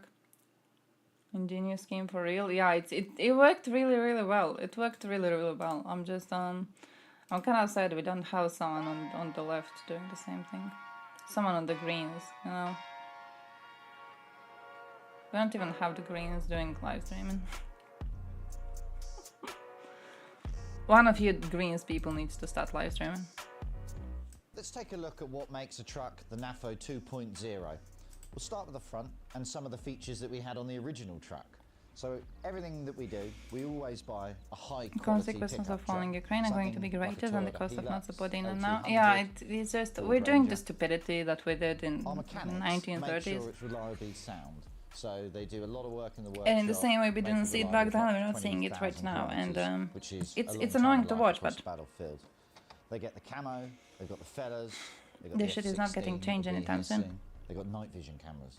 Not with far right in our parliament. We got far right in our parliament. Great, like fucking infestation. A fucking infestation. I just saw a post, it says Europeans be like Republicans are crazy and then they elect the fascists. We'll have a look at the mud tyres in the back shortly. For the night vision system, the driver or passenger can easily plug it in and they get an HD display that they can just have in the truck. Why did it make it smaller? This is super important at the zero line because you do not want to be driving along with your headlights on. In fact, it's banned. We will never take it serious until we are literally at war. True. 2.0 features. True. Is something 1930s again. For anti-drones. This has very much become a drone war on the front line, in the air, with FPV and other types. And you can see down here, we have a button. This button powers batteries that we custom build into every 2.0 truck. Nice. You can see on the roof here an example of one of the Ukrainian-made anti-drone jammers that we buy.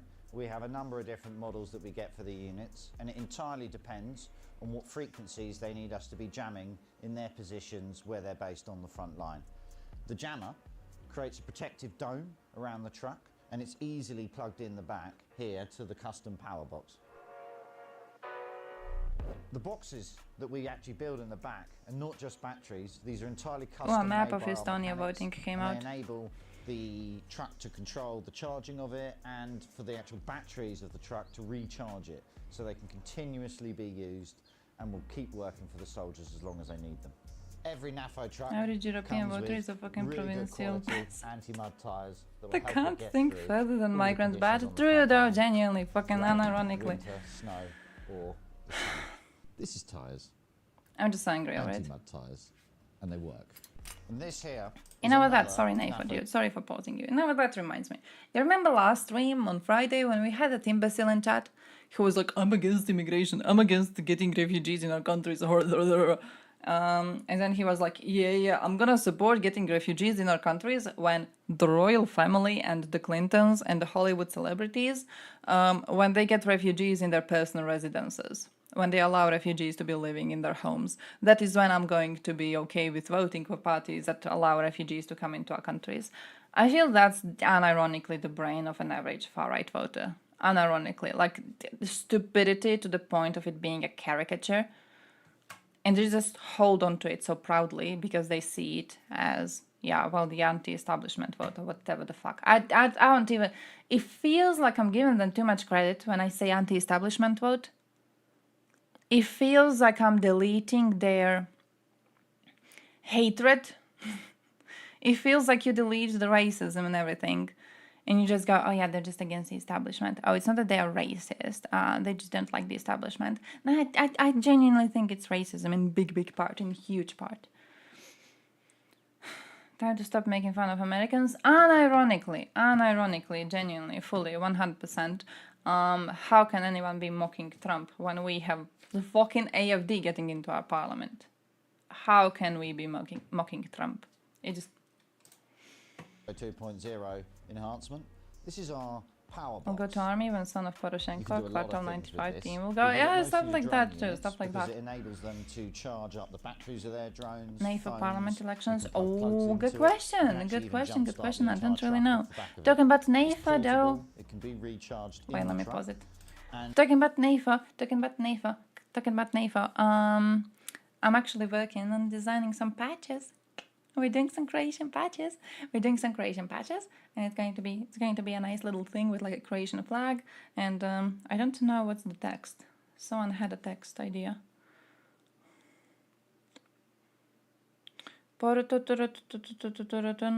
Tamburica Bastards. It's gonna be Tamburica Bastards because we do play a lot of them. So yeah, I'm planning to actually be working on that when I finish my homework for my design class this Thursday. So tomorrow I'm planning to be working on that. So wish me luck, alright? If you have any cool ideas, if you have any favorite patch designs, let me know.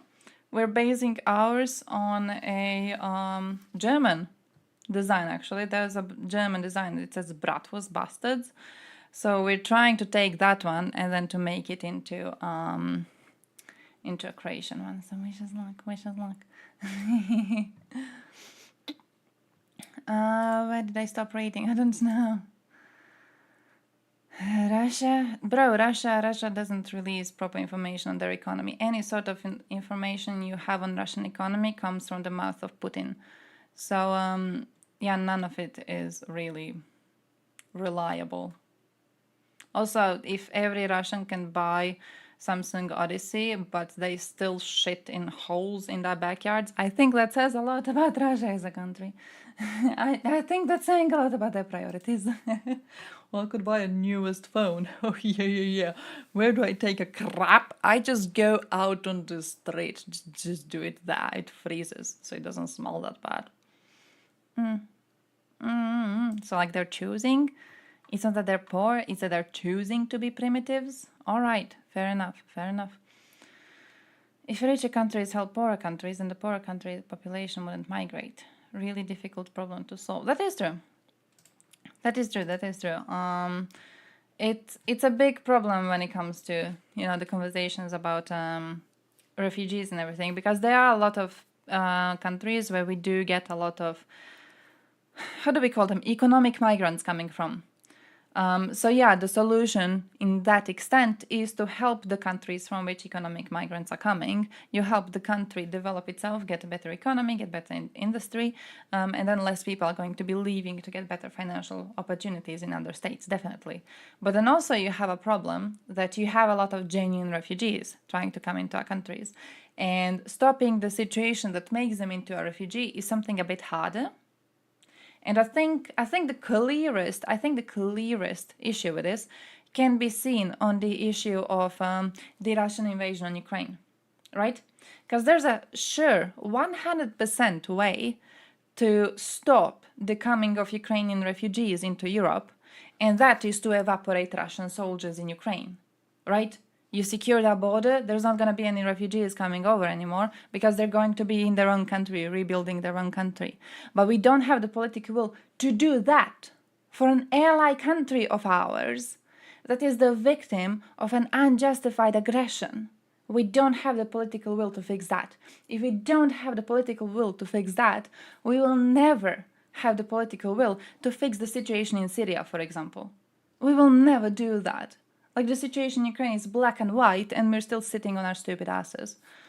So yeah, overall, fully, I'm not really seeing any sort of a solution appearing anytime soon, and it really genuinely messes me up. But yeah, we should be working on trying to fix the issues in these countries rather than just bitching about the amount of refugees coming in. Definitely. Richer countries have exploited poorer countries for most of history. True. No, I'm not discounting it. I'm just saying that, like, the issues are... It depends on the country from which people are coming from, right? So for some countries, you absolutely could throw money at it, right? For some countries, you can throw cash at it, and it's going to work. For some countries, you cannot. For some countries, it's less about rich and poor, and it's more about, oh, this country is genuinely destabilized. What do we do about that? How do we fix the situation about that, right? Like, for example, we have a lot of refugees from Afghanistan. What do we do about that? It's not like we can get rich countries to, what, put money into Afghanistan? We can't do that. So for some countries you can, definitely, and I do agree that for a lot of them we should. For some countries you can't. It's a case-by-case basis thing. I do think you can do something about it, though. I don't think you can't do anything about it. I do think that the situation is vastly more complex in a lot of countries. And I do think that as long as we are failing on the simplest one of the examples, which is the Russian invasion on Ukraine, as long as we are failing on that one, I think it would be wild to imagine we're ever going to fix like more complex issues ongoing.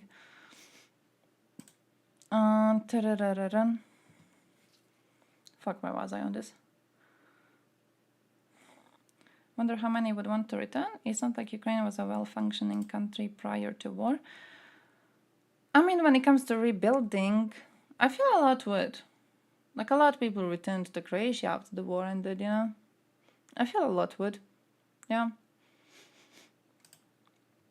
No, starving money in Ukraine, I definitely support that too. A lot of European Union member states have already pledged a certain amount to help rebuilding Ukraine, which seems like a clown move.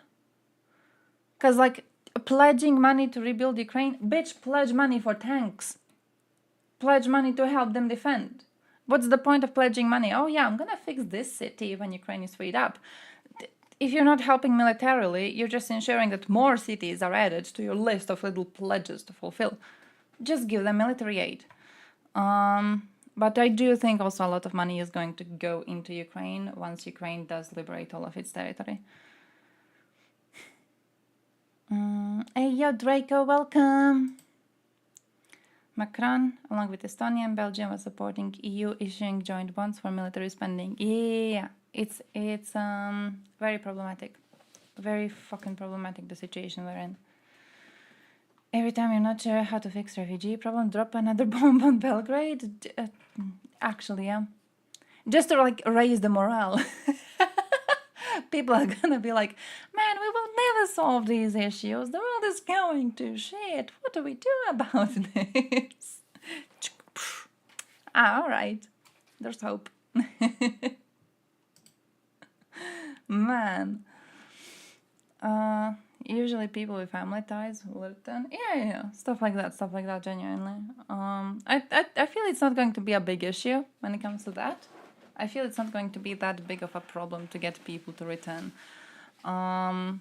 Because genuinely, like, based on Croatian situation, we were all right. We were all right when it comes to people returning. Old people have returned. People who were refugees for a few years and built a whole life and a family in another country, they also returned. We had an all right thing. People who didn't return were mostly Serbs. So there were lots of Serbians living on the Croatian side before the war. And then as the war happened, the Serb military was defeated and Croatians started coming back, and a lot of Serbs felt that they were not looked at kindly by returning Croatian refugees, so they just ran to Serbia, which I'm not even feeling bad about. They weren't looked at kindly and they didn't deserve it. A lot of them did cooperate with the occupational forces. But yeah, that was... Overall, the issue wasn't that bad. Our areas are still populated. We rebuilt the cities that were really, really damaged and stuff like that. So, you know, wasn't bad. Pledging to rebuild sounds like ensuring that construction companies will have lots of work to do. Yes, it is. I'm okay with that. It is mostly countries pledging in their own self-interest, because it's going to, you know, require a lot of work to rebuild all of that. And I'm all right with that. I think that's okay. SU-57, yeah, I saved a Dennis video on it. I saved a Dennis video on this, but El Russia. Protect it. El Russia overall. Mount combat operations with their drones and then come back, it's only damage, bro, trust me. It's another thing that was you don't actually have to do it. That's why EU commitment are super high, but actual spending has been way lower, and in regards to military aid, very little. Some of the poorer countries are contributing the most military aid. Yeah, that too. That too. So please keep helping us. Like, so it's rather make that easy to 3,500. oh, 2-minute-old account. 2-minute-old account, he goes. Well then, what's the point of keeping you around, really?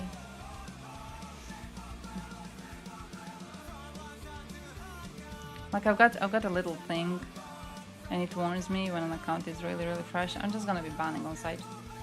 I am fucking giving it time. Russia was too pussy to commit it to combat, only using it to launch cruise missiles at civilian buildings. Now, great, fuck. Oh. As long as Putin maintains the elites and military, he can do that. Oh yeah, I see that. The truth was suppressed. Oh no, now he's gonna go to Scottish stream and cry about it. Russia lost its best fighter jets in Su-57. One more Russian military airfield was hit with many of the drones which were launched from Ukraine. How does The it Russian intend to military do base that? is located in Moscow. I actually know how it intends to do that. I know exactly how it intends to do that. And it's because Russia thinks that the political will in the West is going to get lower and lower.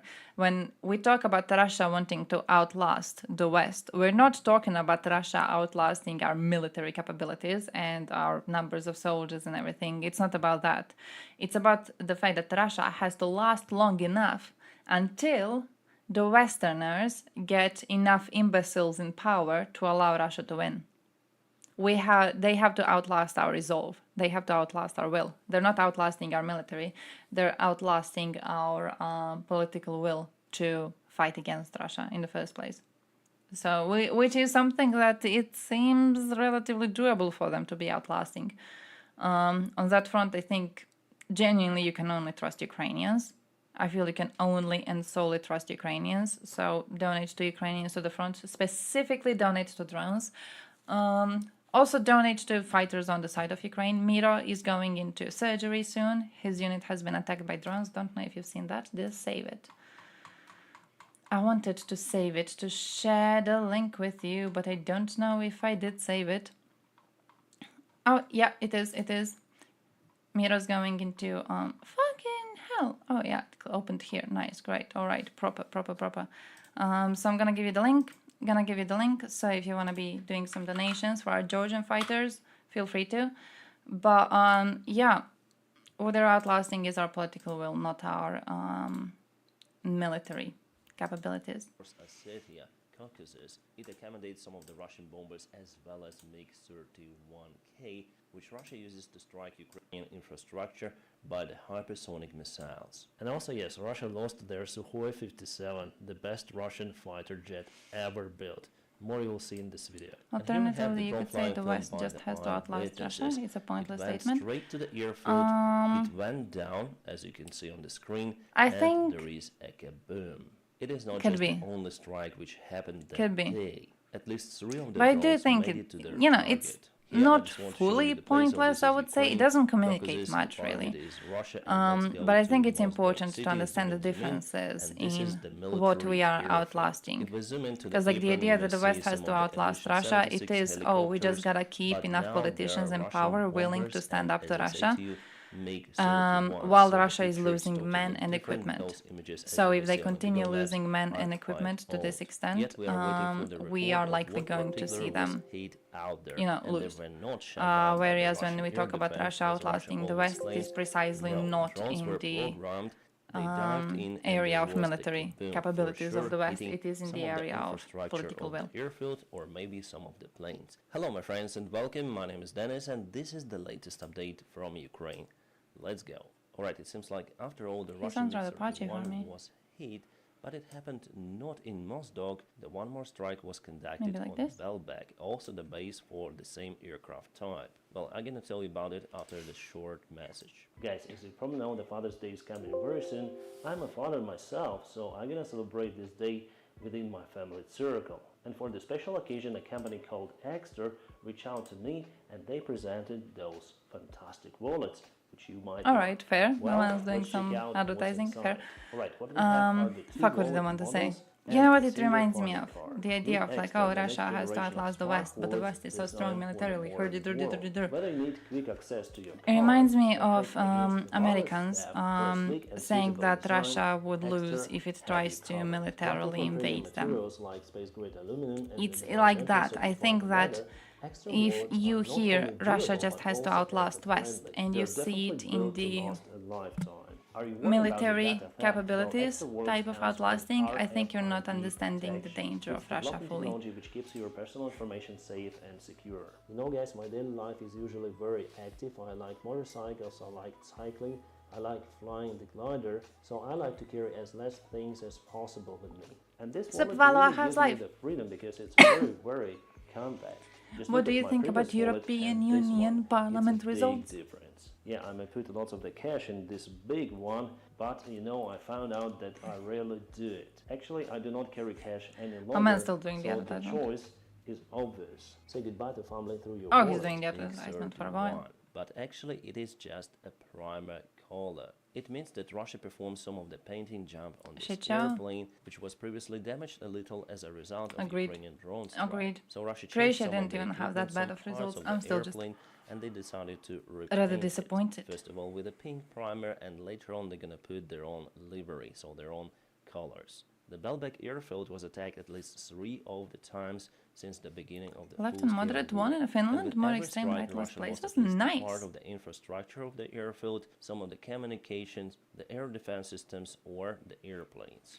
The last night that's we were really, also really good. reported about the kaboom in Crimea, in Saki, Sevastopol, in Simferopol, Gvardievsky Russian airfield. National Coalition and Left Alliance. The detailed information about Ukrainian Disappointment for strikes and the Finn's result party of and those Social Democrats. mostly All rely right. on the satellite images because locals are forbidden to film everything or post on social media about the events. They even could be jailed because of it. So Nice. Russians Congratulations. are not allowed to know the true story. Based on the current information from the Russian sources, the No MiG right-wing is wave in no Finland. go, so Nice. it is unable Oh, I'm fly happy to see any that. longer. So Russia will just repaint it and put on the apron as the possible target to attract Ukrainian drones. That's it. Why is it like that? Because it was significantly damaged during the previous strike. So it's not airworthy any longer. And yes, this is the satellite image of the damaged Russian Sukhoi 57 fighter jet, the 5th generation of the fighter jet as they claim it to be. On June the 8th there was the strike on the Russian Aktubinsk airfield in Astrakhan region, which is located almost 600 kilometers away from Ukraine. The drone strikes were conducted right on I'm not April, finding causing anything severe on damages specific people to who the aircraft. The satellite images were shared got by in. Ukrainian GUR military intelligence. It's the first Social recorded Democrats loss were running of the that previous airplane to another government. Russian army. Quite a few are And still here you can salty. see on apron 2 of the marks from the drone strikes. The shrapnel obviously That's hit the alright, airplanes and Russia lost it.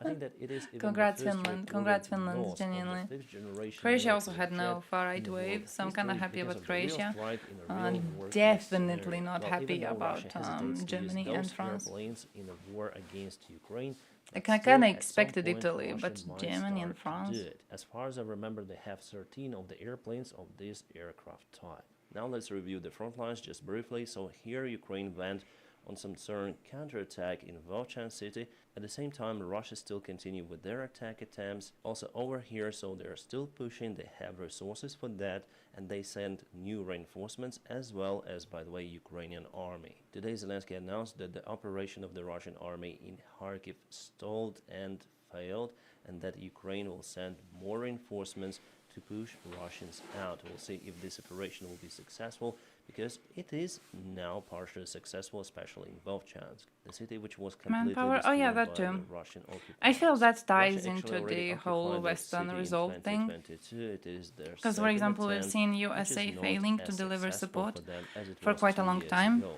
Also, we know that Russia tried to use the Wagner soldiers, And it but has Wagnerites resulted in a refused to lot take of part in losses, this offensive right? operation because they We say did that get it's the just a gain huge in being weak allowed to hit strike inside with of Russia, heavy but losses. also The quite a average lot Russian of losses soldiers of refused lives to fight there as well. Many of them resulting from just it. So it's running away out from the warfield, deserting just or fucking leaving sad the overall. area, sometimes surrendering for Ukrainian army. In Ukrainian military prison, Russian soldiers treated quite well compared to the attitude for Ukrainian prisoners of war in the Russian prisons. How do you know that Russians are refusing to fight in Kharkiv Oblast? Well, they write about it on their social media, and also Russian military bloggers put attention on that as well. But in Russian propaganda media, everything is alright.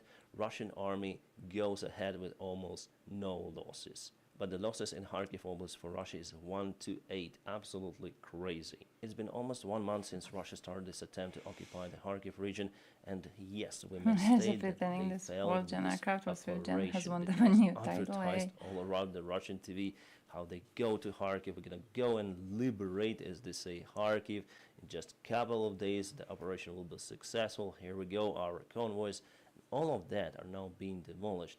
The great role in why Ukraine is so successful in repelling Russian forces, for example from Vovchansk, is the permission from our allies to use Western-made weaponry to target Russian bases on the Russian territory. So Ukraine cuts the Russian logistics, Russia is unable to send fuel or ammunition at the proper time to the specific places, and that would make the Russian army to stop. However, in other regions, for example in Bakhmut area, in Chasiv Yar, Russia is more successful. You know how much this is also angering, though? You know how much this is fucking angering? Because if we had this allowance previously, if Ukraine was allowed to strike inside Russia previously, so many lives could have been saved. And just no. Everyone was going, oh, red lines. Oh no, red lines. If we allow Ukraine to strike into Russia, they're definitely gonna use the nuke. Yeah, red lines, very scary. And now they're hitting inside Russia and nothing's happening because of course nothing's happening, and everyone said nothing's gonna fucking happen as a result. It's so fucking disappointing, all of this entire situation. Some of the Russian trolls or bots say that Ukraine wasn't really successful in Vovchansk, it wasn't able to push the Russian army out, but we have the drone images with correct information about the case, so indeed Ukraine was successful out there. You may see here that the eastern part of the Chasiv Yar is now half occupied by the Russian armed forces, and the rest of this part is located in the gray zone, so this area is a total war field. I thought that they might use this strike vector as the main one, but they decided to go all in with the heaviest losses possible straight to the settlement. Well, as you can see over here, there is a war obstacle and Ukraine has the chance to cut the connection between two of the parts, kaboom the bridge and not let Russian forces in, targeting them with lots of the FPV drones, artillery and so on. So partially it could be a trap for the Russian soldiers, because after all this channel is not easy to cross. Russia needs to put their engineering equipment, which will be under the constant fire by Ukrainian side. But obviously here Russia has a He's talking a lot about the same thing. I want to see something else. He just keeps on going, hey, that saves this too. Light blue is center, right pro-Ukraine guys. Dark blue, far-right populists with ties to Putin. Yellow is Reform Chaos Party. Red is Sok Dems. Green is the most pro-Russian of them all, the Central Party. Alright.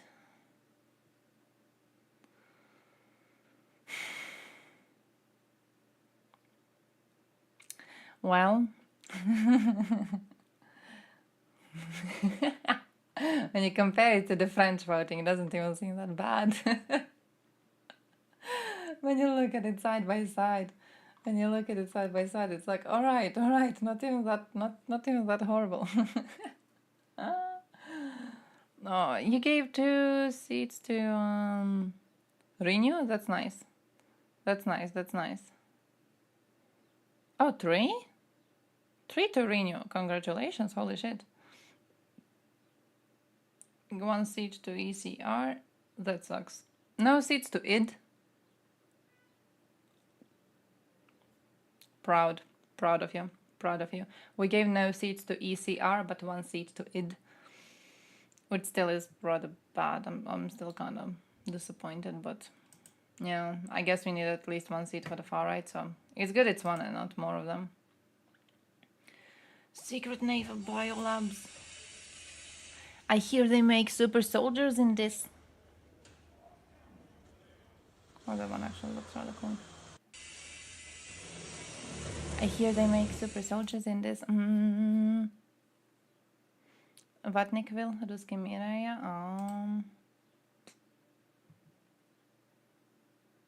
hypothetically, hypothetically, if Russia comes and invades just like that part, would you be willing to cut it off? Would you be like, yeah, fuck it, take it, just like grab the thing, just go, just leave, ish, ish, ish. You can have the whole damn thing. You can have the people on it too. They're pro-Russian anyways.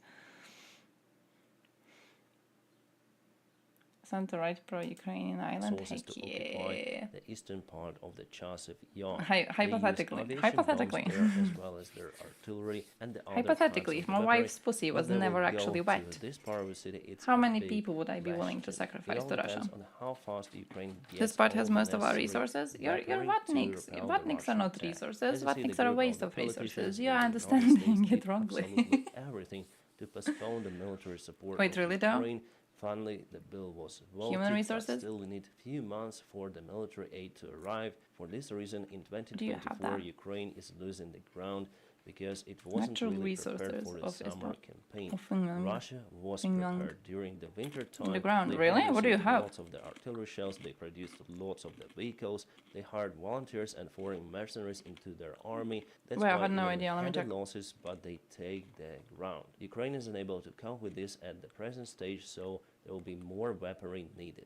Hopefully in July, Ukraine will be able to stall all of the Russian attacks, especially on the east. Because this direction is the most hard for Ukrainian army, and today Zelensky and some of the Ukrainian military officials stated about it. The deep state military map confirmed the advancement of the Russian army, so yesterday and today. The last year and this one, Russia failed with all of their strike attempts to get Vuhledar under control. That's why they now try to go from this side. Here they took few of the fields, so yesterday and today. We're gonna see how it goes. The defense of Vodine and Vuhledar is quite strong for Ukraine, so I think that the Russian army will not be successful in reaching two of those settlements, at least in the nearby few months. About the Kerch Bridge, the UK government publishes this satellite image, which is dated on 23rd of May. Here you may see lots of the defense barges. County contains large deposits of oil shale, the main mineral mine in Estonia. Oh shit, the really? Russian intelligence probably knows that something is coming, so Russia tries to protect the bridge as hard as they can.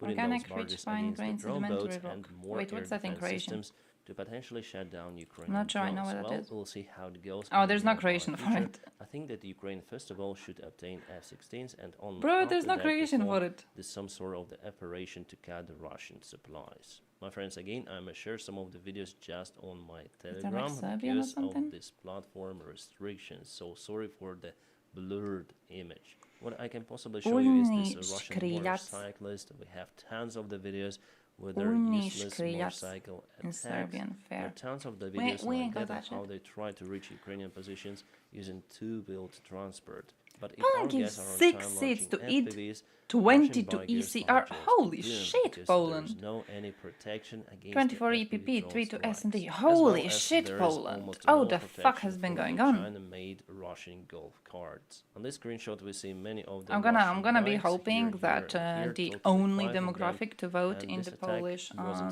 elections were those truckers. Again, they're using the China-made off-road. Those dumbass truckers. And this is the Ukrainian Yakovlev 52, man, holy crap. aerobatic airplane, also used for the pilot training. It was filmed from the Russian That's Zava drone, the drone which this Yak was able to shut down. Unfortunately, Yak doesn't have the machine guns on the front like in the Second World War. Instead, the pilot who is sitting in the aft cockpit is carrying some sort of the rifle. Fucking ridiculous, like Croatia took away 1 vote to ECR and I was like, fuck ECR. BTR-4E, so for Echo was and then they just get 20. Village. It fired to many of the Russian positions, the buildings which Russia was capable to occupy. While the rate of fire is impressive, looks like Bradley or something like that. At the same village of Leboke, Ukraine dropped some of the aviation bombs to get rid of the Russian positions, so I believe that there are no Russian soldiers left. And this is the small Russian base in one of the abandoned buildings of the Belgorod Oblast, so the Russian Federation. Our guys were able to strike it. Using the FPV drone, it is important to strike Russian bases on their territory because they use them for the further advancement to Ukraine. They also rotate the Russian soldiers from the front lines, placing them in those kind of the households. So this is what happens with the Russian supply tracks or with their engineering equipment. Without the proper robust supply lines, the army is just incapable. For this reason, Russia is unable to advance very fast. Some of the Russian soldiers even complain about the Ukrainian strikes. Here they say that now they have to leave all of the destroyed tracks and evacuate from the base because it's useless to protect it and nothing really left out there. At the same time, the head of the Austrian Defense Ministry said that the permission for Ukraine to strike the Russian bases on the Russian territory is nothing more but crossing the red lines and also escalation. Well, obviously she is correct. How did West Austria just vote? crossed the red lines which it put for itself before. And yes, it is some sort of the escalation, which is good because not only Russia is allowed now to escalate. Russia needs to understand that they'll have the response from the West and from Ukraine. Putin also said about the red lines which have been crossed, but Far-right Putin gains, it put seems. lots of the red lines before, which after all appeared just as a brown lines. And there is no any strong response from the Russian side. What did they say? They will supply the same weaponry to their allies who fight against the Western countries in the Middle East, but they already do it. They supply their technologies to North Korea, their fighter jets to Iran, their anti-tank missiles to Hamas. So all of that is really Far-right. happening. At the same time, Austria itself is not a NATO member, so they cannot judge. Your And she said education that counts. they cannot judge. If you're far-right, we Crossing get the you red in. lines or escalation. It is the topic of NATO, Ukraine, and Russia. Austria Like we really show you has images nothing of to random do humans. with that. Well, And they whenever there's help an image of Ukraine Hitler's a face, lot, I mean, we zap for you with refugees, electricity. But Austria do not supply weaponry for Ukraine. It is their neutral status policy. Similar to Switzerland, but Austria is the part of the EU. So politically and economically, they are still dependent on EU.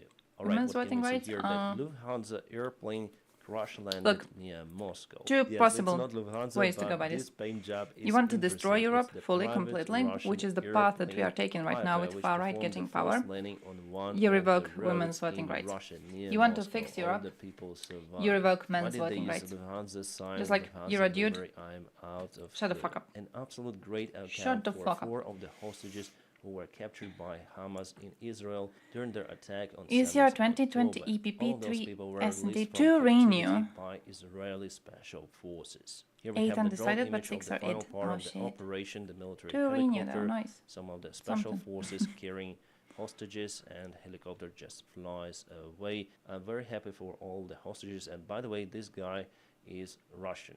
His name is Andrei Kozlov. He was a security guard of the Supernova Sukkot Gathering Festival, which was attacked by Hamas. He carried no arms, so he wasn't able to fight with Hamas attackers. And I'm very happy for Noah that she has been released as well. Hamas kept all of the hostages for long 8 months. Yeah, this one, by Probably the you way, she remember was those found. pictures that were shared She was on kept in some internet, journalist's how she'd home. been taken away, I don't know imprisoned what's gonna in the come out of Gaza that. Strip. Luckily, she's safe now, but obviously traumatized. First, it was It is reported not that the first journalist time was that from Al Israeli Jazeera. forces He's not. performed a He successful wrote like operation one to article for release them, and their that's that. hostages. But he Unfortunately, actually other did of the work for hostages were some found dead in Gaza Strip. media house. By the way, if we check out the recent military map update on the Gaza Strip, you may see that IDF is moving eastbound. Israel How was the fuck really is it fast called? in I forgot taking the about it. border under control, and now it goes. But basically, it What has about the links Middle to East update? USA, According to the so Wall Street you Journal, know, the White House administration it's a is bad now look. negotiating It's a with bad Qatar fucking look. and Egypt to pressure Hamas for some sort of the peace talks with Israel. And now Doha, so Qatar is pushing the Hamas leaders for negotiations.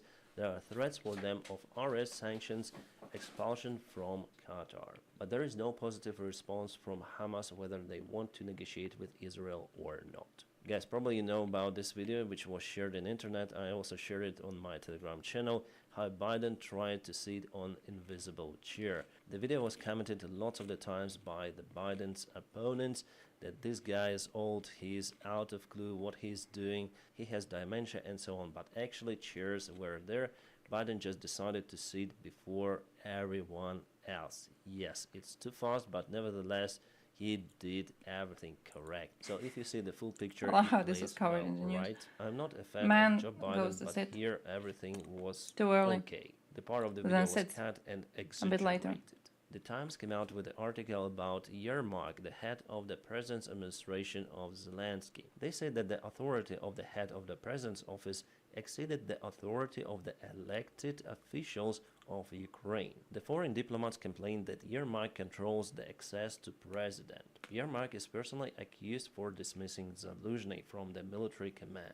And the Times says the trend that the influence of Yermak on Zelensky is growing. The possibility for creating conditions for corruption in Yermak's environment causes concern. The Times relied to the Western politicians their opinion on Yermak and Zelensky. However, at the same time, Ukrainian president's office rejected the criticism as a propaganda attacks from Russia. Well, it is hard for me to prove or disapprove the information, but indeed there is a huge influence of Andriy Yermak on President Zelensky, and we all see it from all of the media publications, from independent shit about the dude.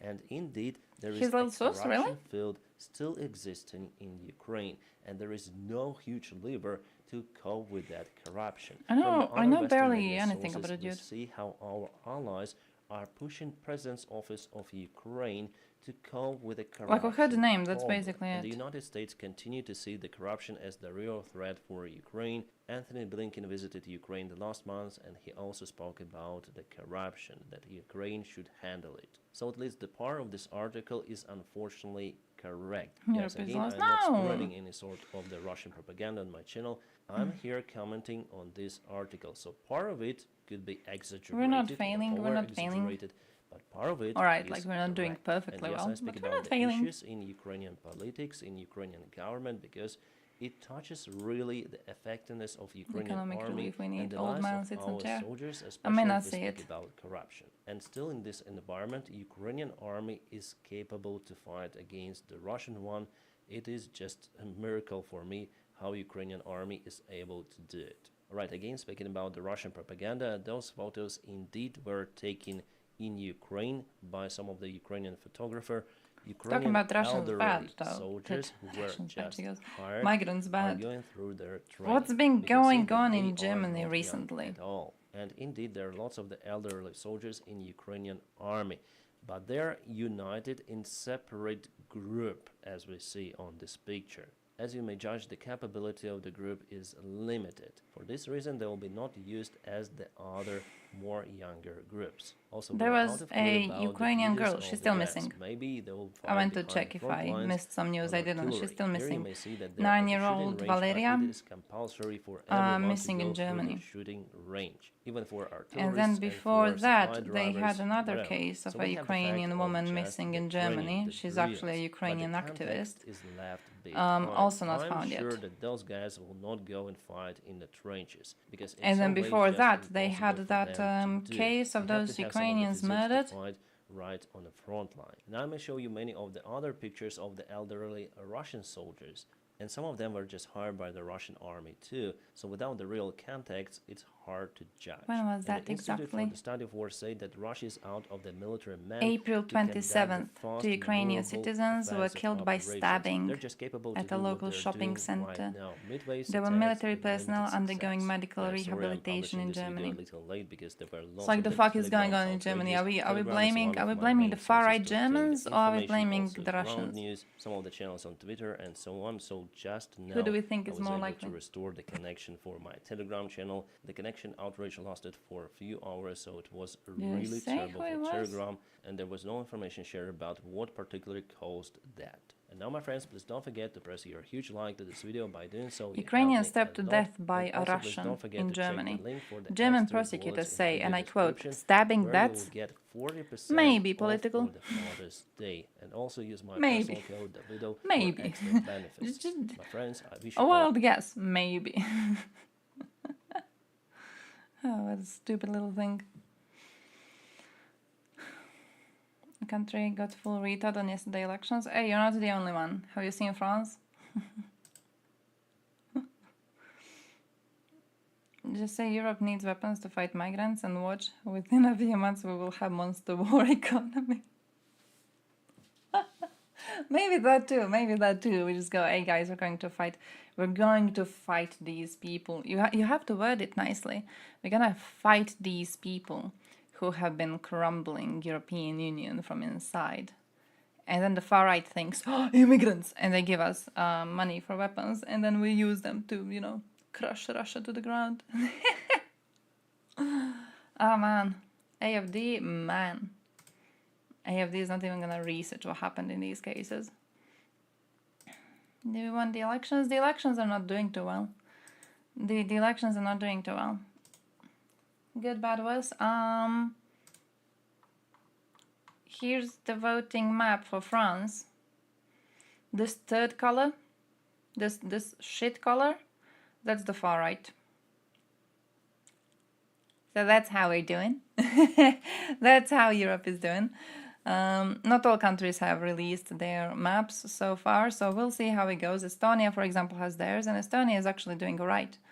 Estonia is actually doing all right. Blue, light blue is normal. Then you have dark blue being softly pro-Russian. You have the greens being very pro-Russian. So concerning, but not bad. France, though. Far right one in Germany. Far right's getting good results in Austria too. Plus, it's getting good results in Poland. Of course, in Italy too. But in Italy, we kinda expected it. In Italy, we kinda saw it coming, you know. But I think for Germans falling so deep into an actual Nazi group, I didn't see it coming. Did not see it coming. Yeah, I don't know what France is doing. I don't know what France is doing. We elected an ex-general that is racist, fascist, and a fucking ignorant pro-Russian retard and a political token that allegedly attacked far-right Hungarians. Oh, great. Fucking great. Genius. Genius. We elected a man who's corrupt. Our far-right man. Luckily, one far-right person we voted in this time. He was elected because he is corrupt. Because people started pointing out the fact that he is corrupt. And he started using it in his political campaign to say, hey guys, look, media is talking about my corruption. You know why? It's because they fear me. They fear me, so they want to make me look bad. And the idiots were like, yeah, really? They actually do want to make you lose votes. That's why they're talking about your corruption. So they all went and fucking voted for him. 35,000 preferential votes.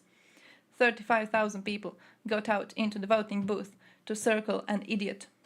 A corrupt idiot, but an idiot nonetheless. Le Pen is. She's doing the usual far-right thing where she tries to say it softly. But yeah, absolutely pro-Russian.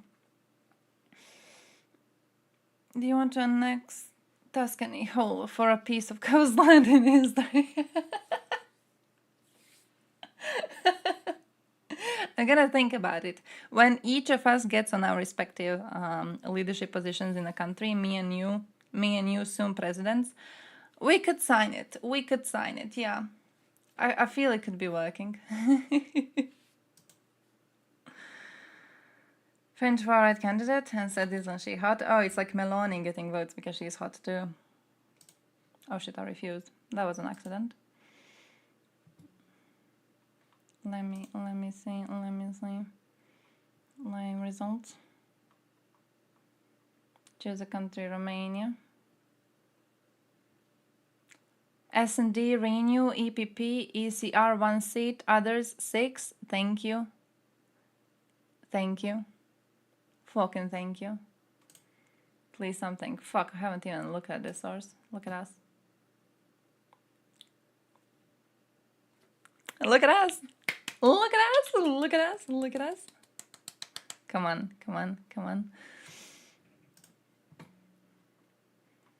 Do we dare to click?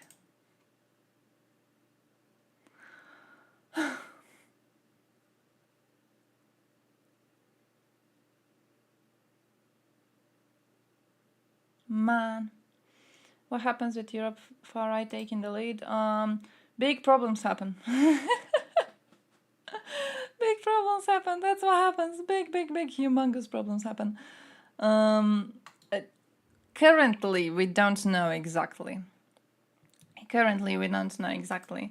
because we'll have to see how many of them exactly are in the parliament, and then whether or not EPP tries to get into a coalition of some sort with any of them. So we'll see how that goes, because EPP is likely to want to stay in power, so it's likely to seek support from other parties. So it's not completely certain that we're fucked in the ass, but yeah, it's a problem. It's definitely a problem. What is this? Part of cabal against the government. Yeah, eating shit. Eating shit. This is exactly what our one far-right candidate did, how he got 35,000 preferential votes. His corruption was pointed out. He didn't even fucking deny it properly. He made up one lie, that his mom is giving him the money, right? That was his one line. It was a bad lie from the start, because it made him sound even dumber if that were the truth, actually. So the rest of his campaign was, hey, look at how many people are trying to attack me with pointing out my corruption.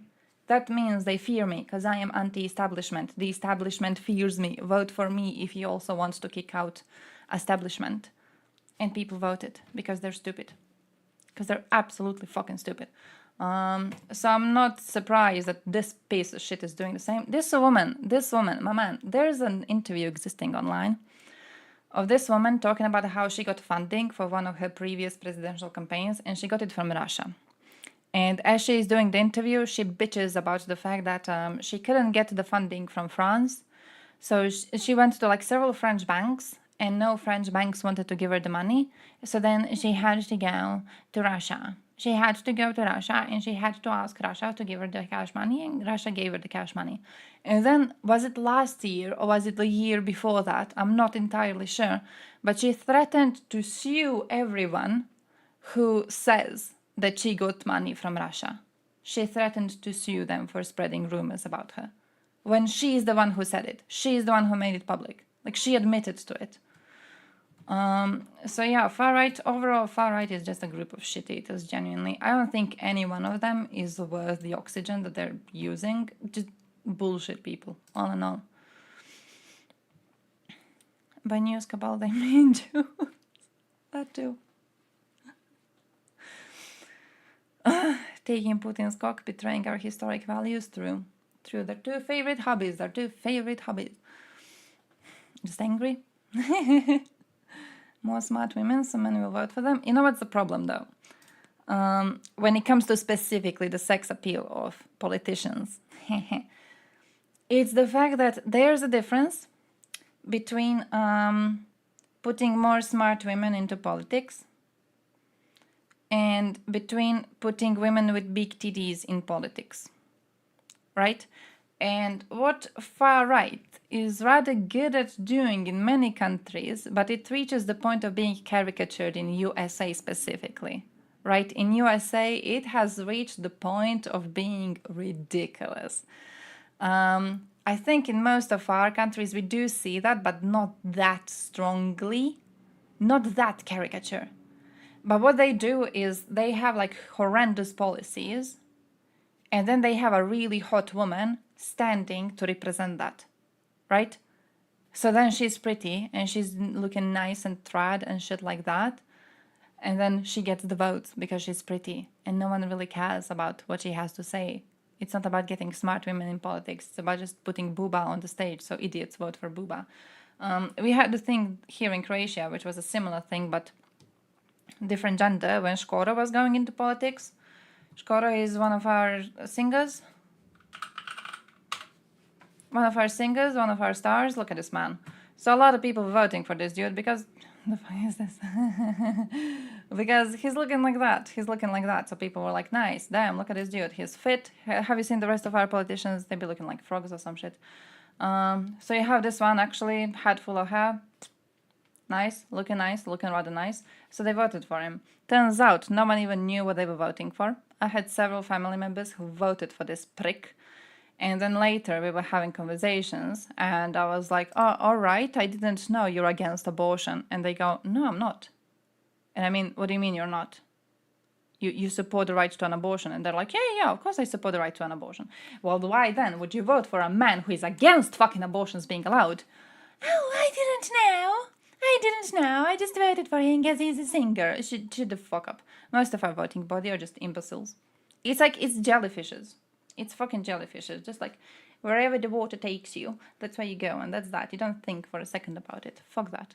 Croatia present bikini. Oh, you're meaning Kolinda? Kolinda was actually one of the best looking presidents we ever had. She was using her looks to her advantage. I fully fucking support her using her looks to her advantage because she was alrightish. She was rather silent on the issue of... look at her recently, by the way. She lost a lot of weight. She was rather silent on the issue of Russia. And even for a while was rather pro-Russian, I would say. We're talking 2018. We're talking 2018, her taking pictures with Putin. But she switched. She switched later, so I support her switching later. I'm just fucking angry. But also talking about that, talking about me getting all the votes, I don't think it would work.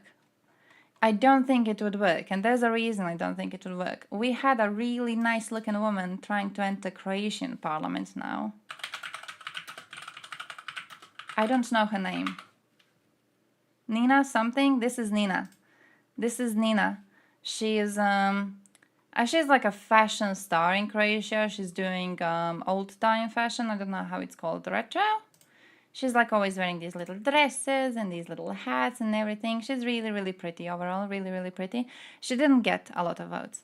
I think the reason she didn't get a lot of votes is because the whole thing with like voting for pretty characters in politics, I think it works when you're on the far right side, because the far right voters are the ones picking their allegiances based on that.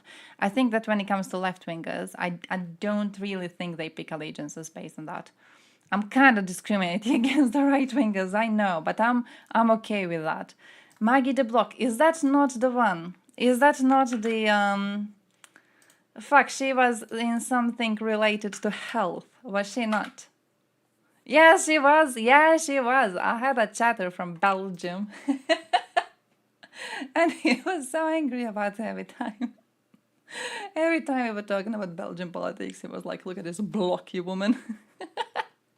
So I just know because of block. It's block. Because, like, she's sturdy. She's fucking sturdy.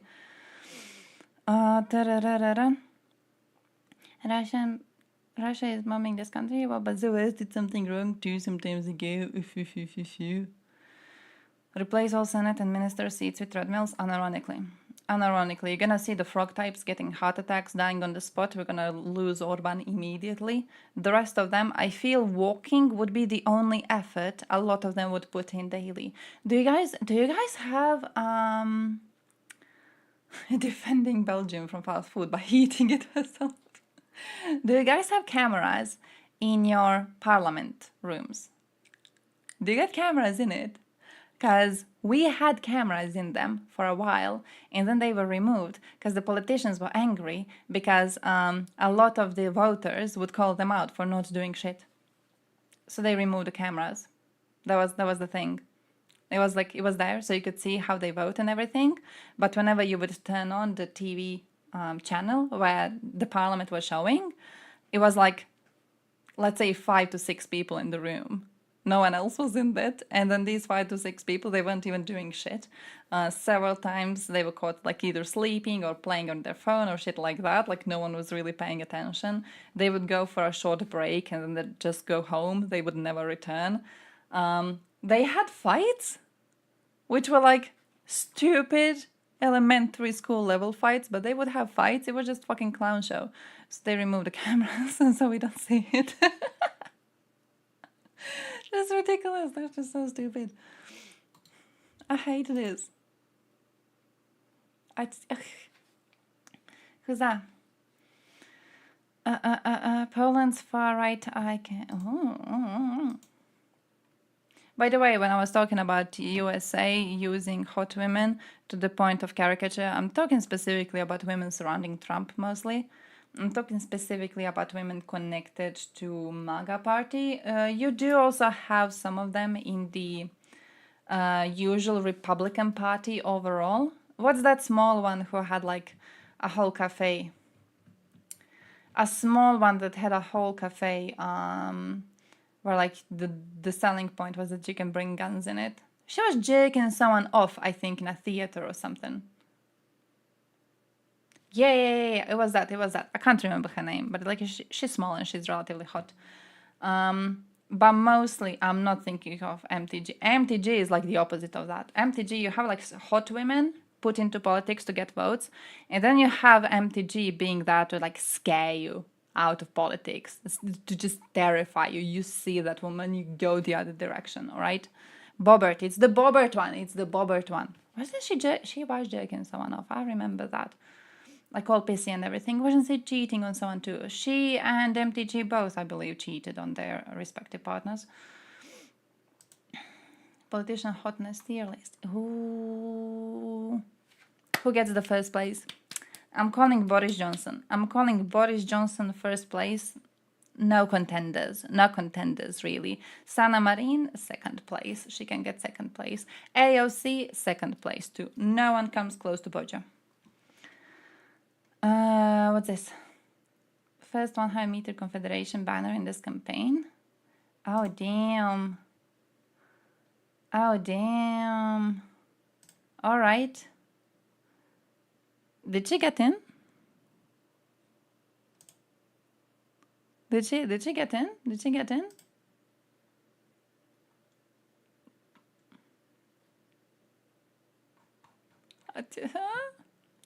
Who did you guys vote for? A boobot. Can't show on Twitch. What is it? What is it?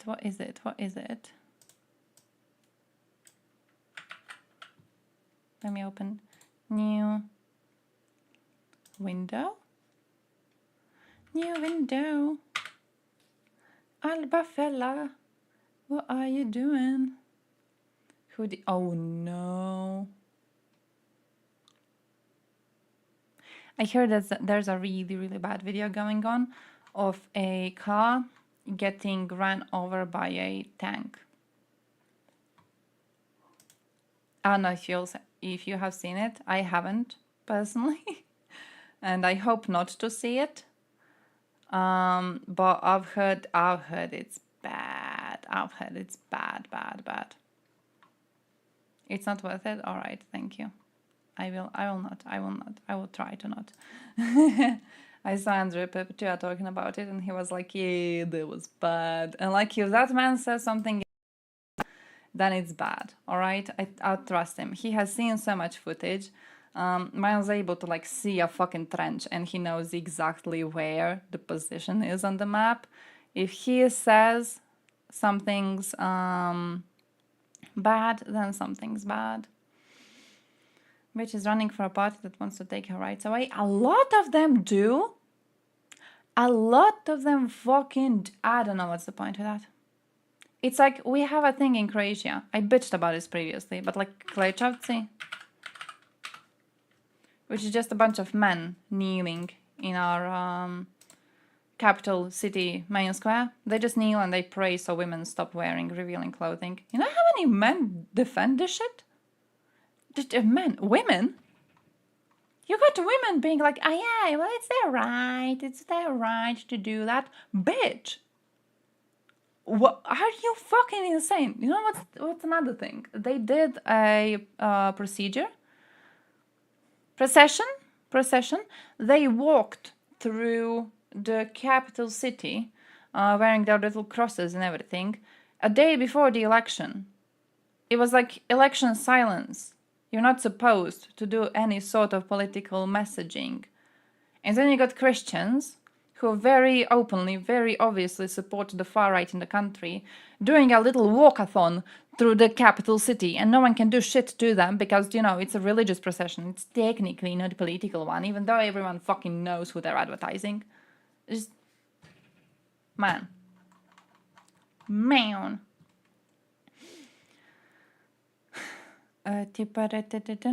Russian dudes survived the tank. Yeah, I've heard that. I've heard that. I've heard that's what makes the video bad. So I ain't watching it. It's gonna pop into my feed once I feel it. Like, I see a video from the front line and I immediately scroll up like, which one is it? Because I'm scared, alright? I'm scared.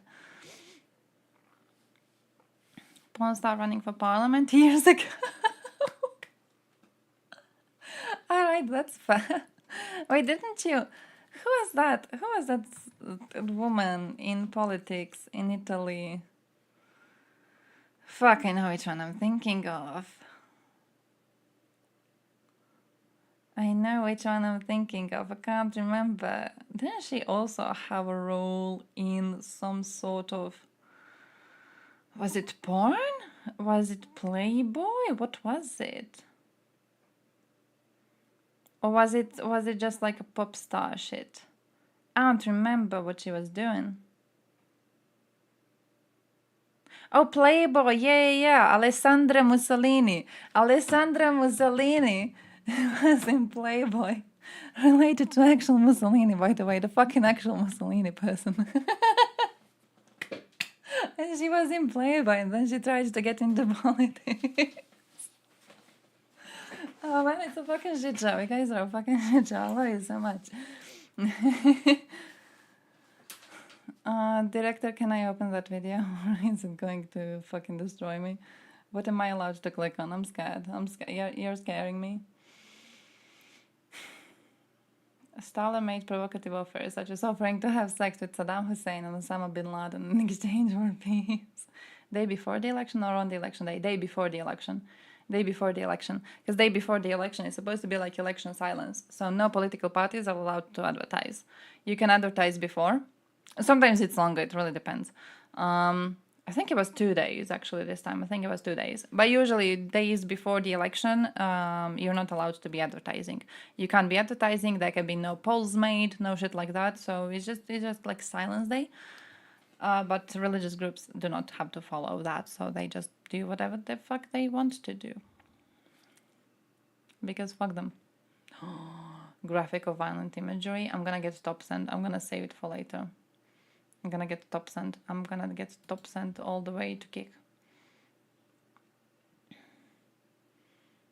So it was Western Nazi missiles that hit Crimea. So I posted this and they banned me. Can't even look at the channel anymore. What?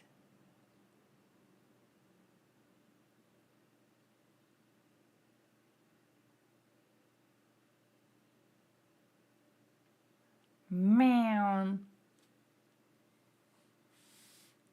Just played the infiltrate role.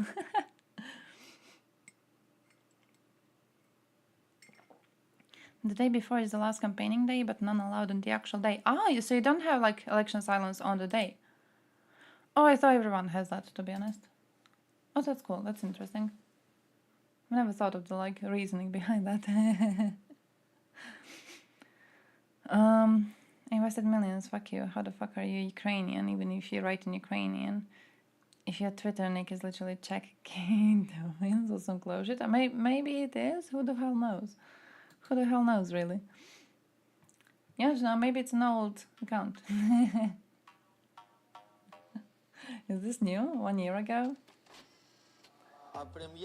Oh. Hottest person in European politics coming on screen in a few seconds. Is he?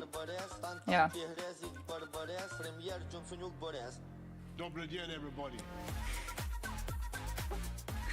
Look at the build of this man. I love him so much. Incredible. An incredible specimen.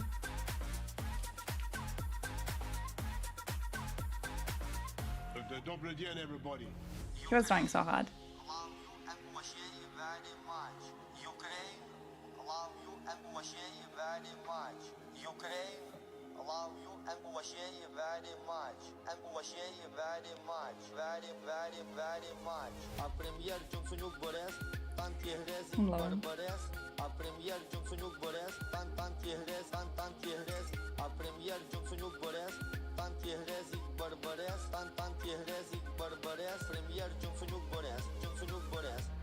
Slava Ukraini. I see that video. Добрый день, everybody.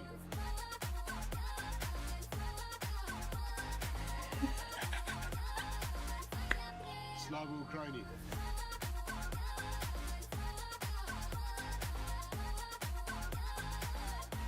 Добрый день, everybody. Who saw that video of him flying? Do you know which one I mean? Slava Ukraini. It's like, it's a legendary one. Oh, he looks so... a perfect representation of himself.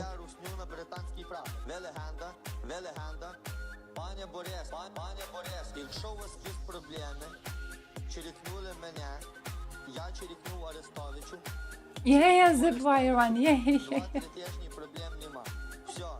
It's the best video. I love that video of him because it makes him sound so disproportionate in every single way.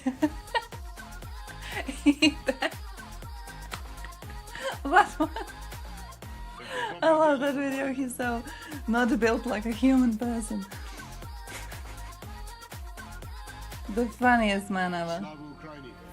You know what I'll never forget? While Boris Johnson was still in politics, at one point there was an interview with people in UK about what's going to change in the country now that he is not the prime minister anymore. And I specifically remember people doing illustrations for newspapers being like, oh, this is going to be a great loss. It's going to be a great loss because the man looks like that. It's really easy to draw a caricature of him. He's looking like that. Like when they replace him with someone else, our job is going to be so much harder. Because right now, we just like draw an egg, we slap some messed up hair on it, and everyone in UK goes, hey, Boris Johnson. You don't need to even try hard. It was one of my favorite things. Like, nice, yeah, for real. Look at the man. He's ridiculous. He was also rather hawkish against Russia, but still. Oh, all right, what is this? Crazy ass moments in Italian politics. Oh, man. All right, let's see. A photo that Mussolini had censored because he was drenched by a sprinkler. Well, Benito Mussolini's descendants. Wait, which one of them is in politics?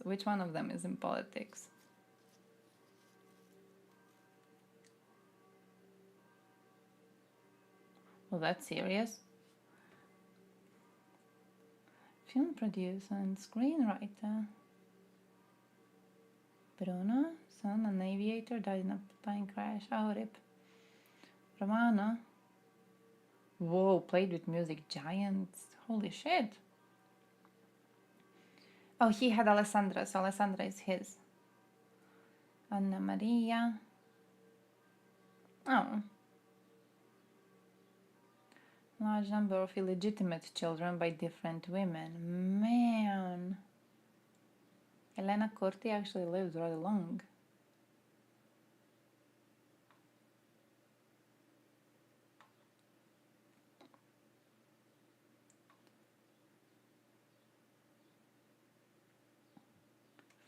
Former mayor of Germano, worked in the editorial offices of several RAE programs. She's the woman on the right. The other is her older sister, Silvia. Sorry, Edda Negri Mussolini is... Man? How many Mussolinis do you have? Hey, this one, Alessandra. She's the one who was in... she had a porn movie made. No, not a porn movie. She was in Playboy. I think she was just a model. Porn is the other one, but this one was only Playboy. Initially far right, over the years shifted to more moderate views. Wait, is that the one? Who was the one? Fuck, one of them had a ridiculous quote. Shit, which one is it? Her husband, listen to this. Alessandra's husband was one of the accused scheduled to appear in court for a child prostitution trial in 2015. In 2013, around 50 men, celebrities, professionals, priests, journalists, and politicians were accused of paying 2 teenage girls aged 14 and 15 for sexual services in Rome. Oh, but Alessandra, of course, considers herself to be Roman Catholic, because most trash does.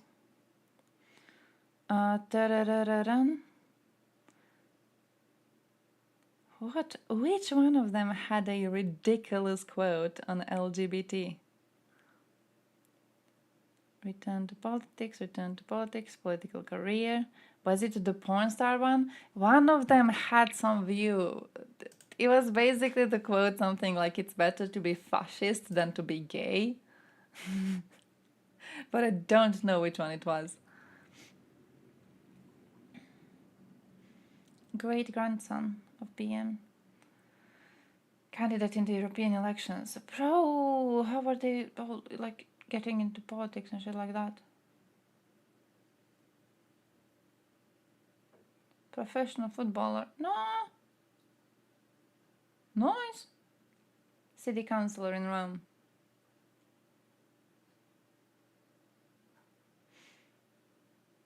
Wait, but they're all brothers of Italy. Isn't brothers of Italy? Am I thinking of the correct group? Yeah, national conservative right-wing populist. I feel the fact that so many Mussolini kids are getting into Brothers of Italy would kind of mean that they didn't really get over their family's legacy.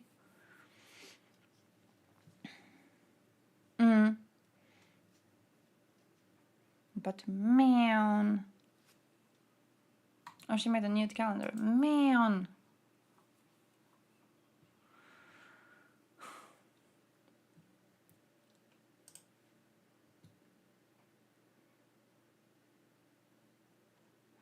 Had a neighbor, typical Russian babka. I started renovating my apartment, made an announcement about it, apologized for any inconvenience my renovation might cause. I also left my number in case anything happened so people could reach me. And she did. She hysterically told me that the noise was too loud at 12 noon and that we should stop working. Who needs those renovations when people are trying to rest? She asked. I responded by asking when we should work if not at noon on work days. She replied, do you need this renovation so badly? I promised to come and talk to her, so I did. I understood that this crazy woman just wanted something from me, either money or to mess with me in some way. Growing up with Russians gives you a very clear understanding of their messed up mentality. I went to her door and explained everything in a way that ensured she never called me again and greeted me very politely every time we met. What did I say to make her change her behavior? It was in the style of, are you a dumb bitch thinking you can tell me what I can do in my flat? Lasting for a good 10 minutes with Russian swear words. She was crying in the end. Okay, that's fair. Oh, it's in response to this video of a Russian baba stealing a washing machine.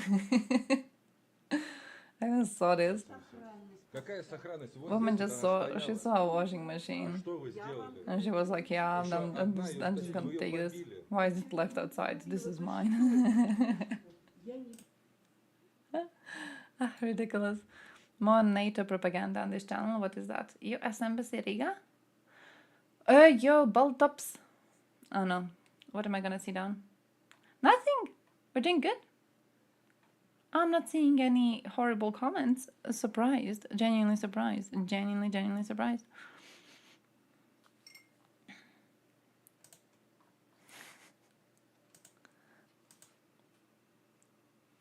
Wait, this one?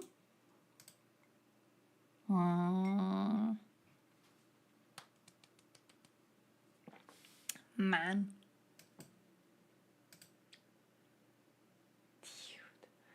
50 ships, 85 aircraft, and about 9,000 personnel. Man.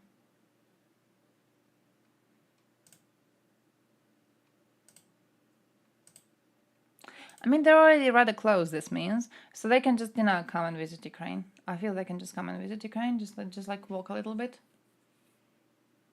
Swim a little bit, I don't know, do something. Just a little tiny bit. Yeah, Russian sailors don't have to worry about this shit, because this shit is never reaching them, considering our current political will. Which is the problem. Which is the fucking problem. Russia has to shift resources to counter these things, but aren't they not affected? Hey, one more ship was it? But we're gonna watch this too. But one more ship was it? Aren't they not affected by this because it's just like a training exercise shit? A video from the camera mounted on the aft part of the Russian ship, you can see that there are some of the lights. Yeah, talking about Russian sailors. Is really going on with the Russian ship. Why is it Russian? Because you can see the Russian flag. Yes, there are reports that Ukraine hit one more Russian Navy ship. When was this? I saw nothing about this online. About the particular type of the ship which was attacked. What we have now are some sort of the satellite images showing the battleship of the Russian army, actually the landing ship of the Russian army. According to unconfirmed information, Ukraine struck the Russian landing ship in the Sea of Azov. According to the publication, the ship was used to transport ammunition and military cargo to occupied Mariupol. This information slipped through the Russian media, but later on was removed. Well guys, it's kind of hard to prove this information because the satellite images are really low quality. If Russia had lost one of their big landing ships, obviously very soon we're gonna have the confirmation about it. Hello my friends and welcome, my name is Dennis and this is the latest update from Ukraine. Alright, according to the latest information, a tow truck with a big barge was attacked by the drone boats. The barge is very big, so analytics judging on the satellite images show that it is the landing ship. But actually, yeah, it wasn't that fat target, but we understand that Ukraine tries to hit barges which Russia put to protect the Kerch Bridge. My friends, if you want to support the job that I do daily on YouTube, you may join my Patreon page. It is available with my personal link in the video description just below. Thank you so much for your kind support. Russians claim that they started their attack on Sumy region. Today they went to Rizhivka. Rizhivka is located over here. It looks like a single village with a Russian one over here connected with the street. So Russians went inside Rizhivka and definitely we have the proof of it. Russians published this image on their social media saying that it's Rizhivka village library, and indeed it looks like a legit image. But from our soldiers I understand that the Rizhivka is located in so-called gray zone, so Ukrainian armed forces are not located out there. Why? Because they might be under the fire from the Russian side. And I think that Ukraine itself will strike the village with artillery and FPV drones. So for now we are speaking about the small Russian group that went to the village just for photo purposes. It's not yet the massive Russian strike on Sumy region. But it could be the part of the bigger plan, so they might strike to Rizhivka, they might strike to different places, but advance with their main attack towards, for example, Sumy itself or somewhere else. We understand that Russia created a group of their reinforcements right next to Ukrainian border. For the first time, Ukraine started to use the military aviation to hit the Russian targets on the Russian territory with the Western-made missiles or the gliding bombs. We have the joint decision from our allies allowing Ukraine to use, for example, Scalp or Storm Shadow to target the Russian bases. And with that too, the Russian ammunition warehouse was hit today. It is confirmed that that was the Russian ammunition depot because there were lots of the secondary detonations. Disturbing the Russian supplies is crucial for Ukrainian army, so that ammunition will not go to the Russian army. Wait, they have to send ships and planes in the sign of deterrence? For example. Also have to use spy planes and ships. It's all resources wasted on not Ukraine. About the best Russian fighter jet Sukhoi-57 that was targeted probably by... Wait, let me see this.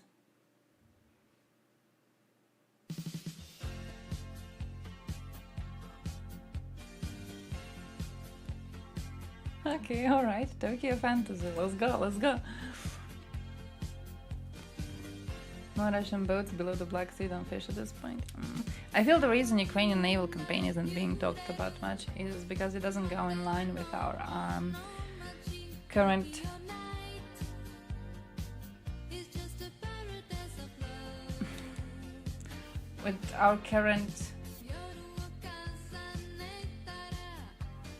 political behaviors when it comes to the threat of Russia, right? It's like how we ignore the fact that we have so far pissed on every single red line that they set up and they didn't use fucking nukes.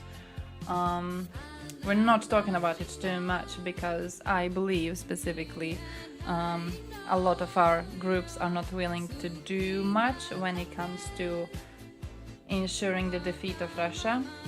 So, you know, pointing out how easy it would fucking be if we were just all balls deep into this for a bit longer. I feel it makes them look rather stupid.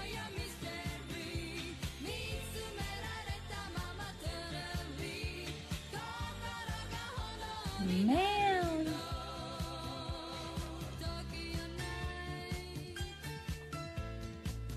West Germany? Iconic Germany, Italy, Japan trio reunited. Oh man, beautiful. Beautiful.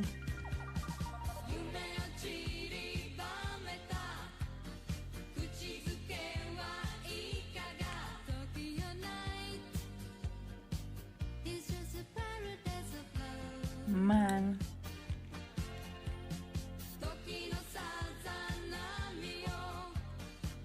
Why the hell? More than a third has been sunk down? Yeah. The Soviet and Russian Navy have always been the worst of their military. They never meant to stand a chance in wartime. Oh yeah, alright, that's fair, that's fair. It's just... Is it a deterrent? Technically, it's not even a deterrent. I don't know what it counts as, right? We just have them to have them around. Like how we have our planes. How we have our 6 planes. Are they going to make a big change? Not really, not really. But we have them, alright? They're here. They're doing something. They're helping on their own way.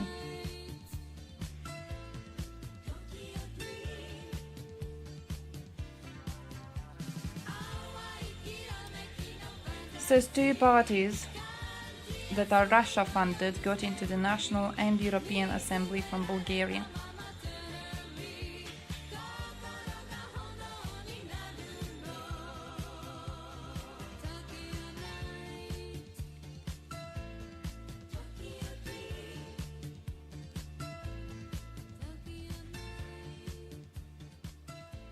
Wild though, wild, wild.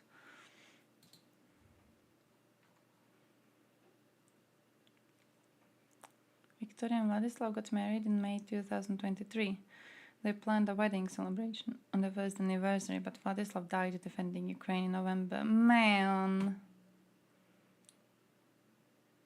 that is fucking sad. Just horrible. Absolutely horrible.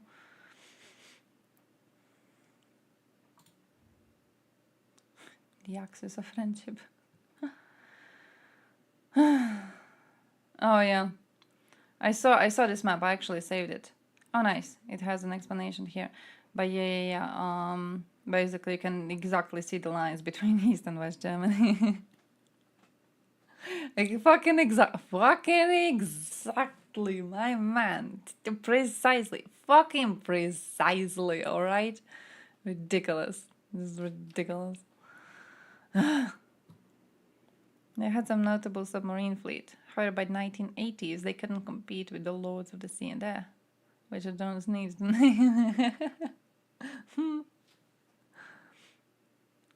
NATO submarines in the 80s, and at that point, the Soviet fleet was a fucking joke. That makes me feel good. It makes me feel good that they were seen as a joke. You know, that while ago makes me feel kind of proud.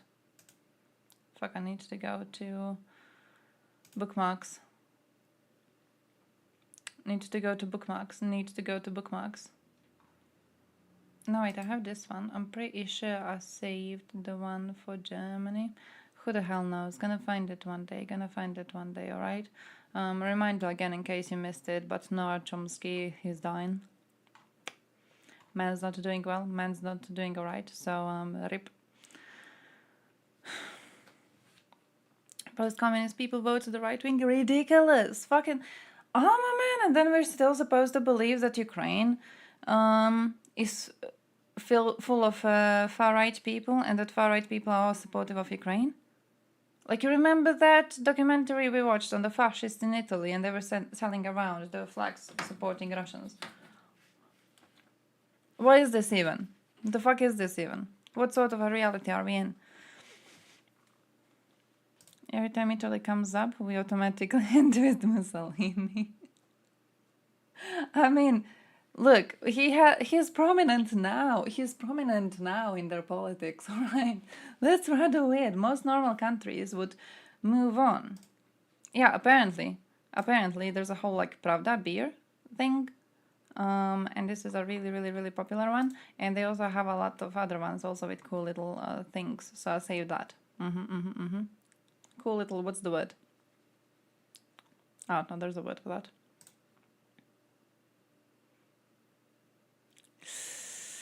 Labels? Labels. It's a label. That's the word. The word's a label. They could hear Russian subs from eons away because they were so fucking loud. That's good. That's fucking good. I hope they only have gotten worse ever since that. I hope they have gotten worse and worse and worse. By the way, we're gonna watch this because it's on European Union election results. Hello, Europe. And we're Over still the on last European 4 Union days, because I'm more fucking than suffering, 400 alright? I'm million fucking Europeans suffering. were able to hit the Why polls did we get from pieces of shit in our 27 parliament? European I am so countries to worried. choose. By the way, where's Bulgaria? Where was this source?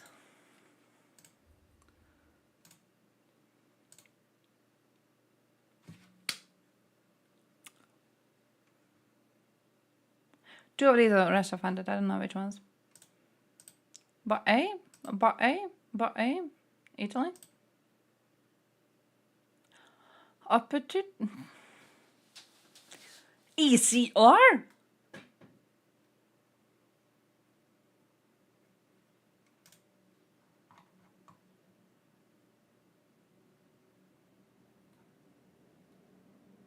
Why not Orland? What is Slovenia vote? Come on, Slovenia. Come on,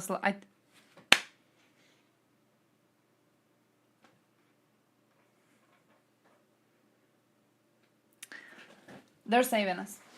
They're saving us. I propose a reality in which we just give Slovenia the ability to vote and no one else. Because Slovenia, even at their worst, they don't go far right at all. Even at their fucking worst, they go as far as EPP, and that's that. ECR in Sweden, great. Great, amazing, lovely, incredible. Couldn't wait to see that shit.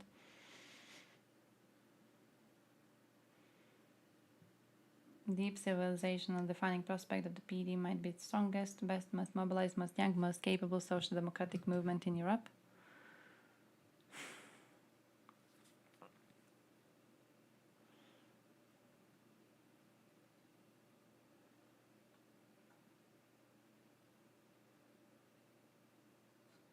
Why?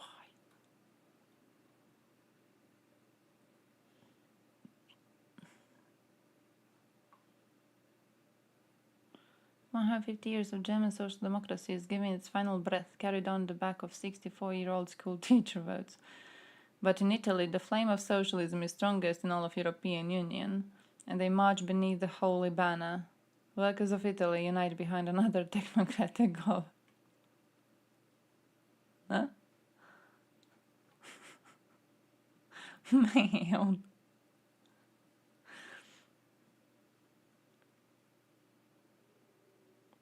Dude. Wait, where was I? Territory exchange with Slovenia instead of Croatia. I mean, Slovenia already doesn't have territory. Oh, it's giving me this. Oh, I have to click on this. Slovenia already doesn't have territory, so I'm pretty sure, pretty sure they wouldn't be too happy.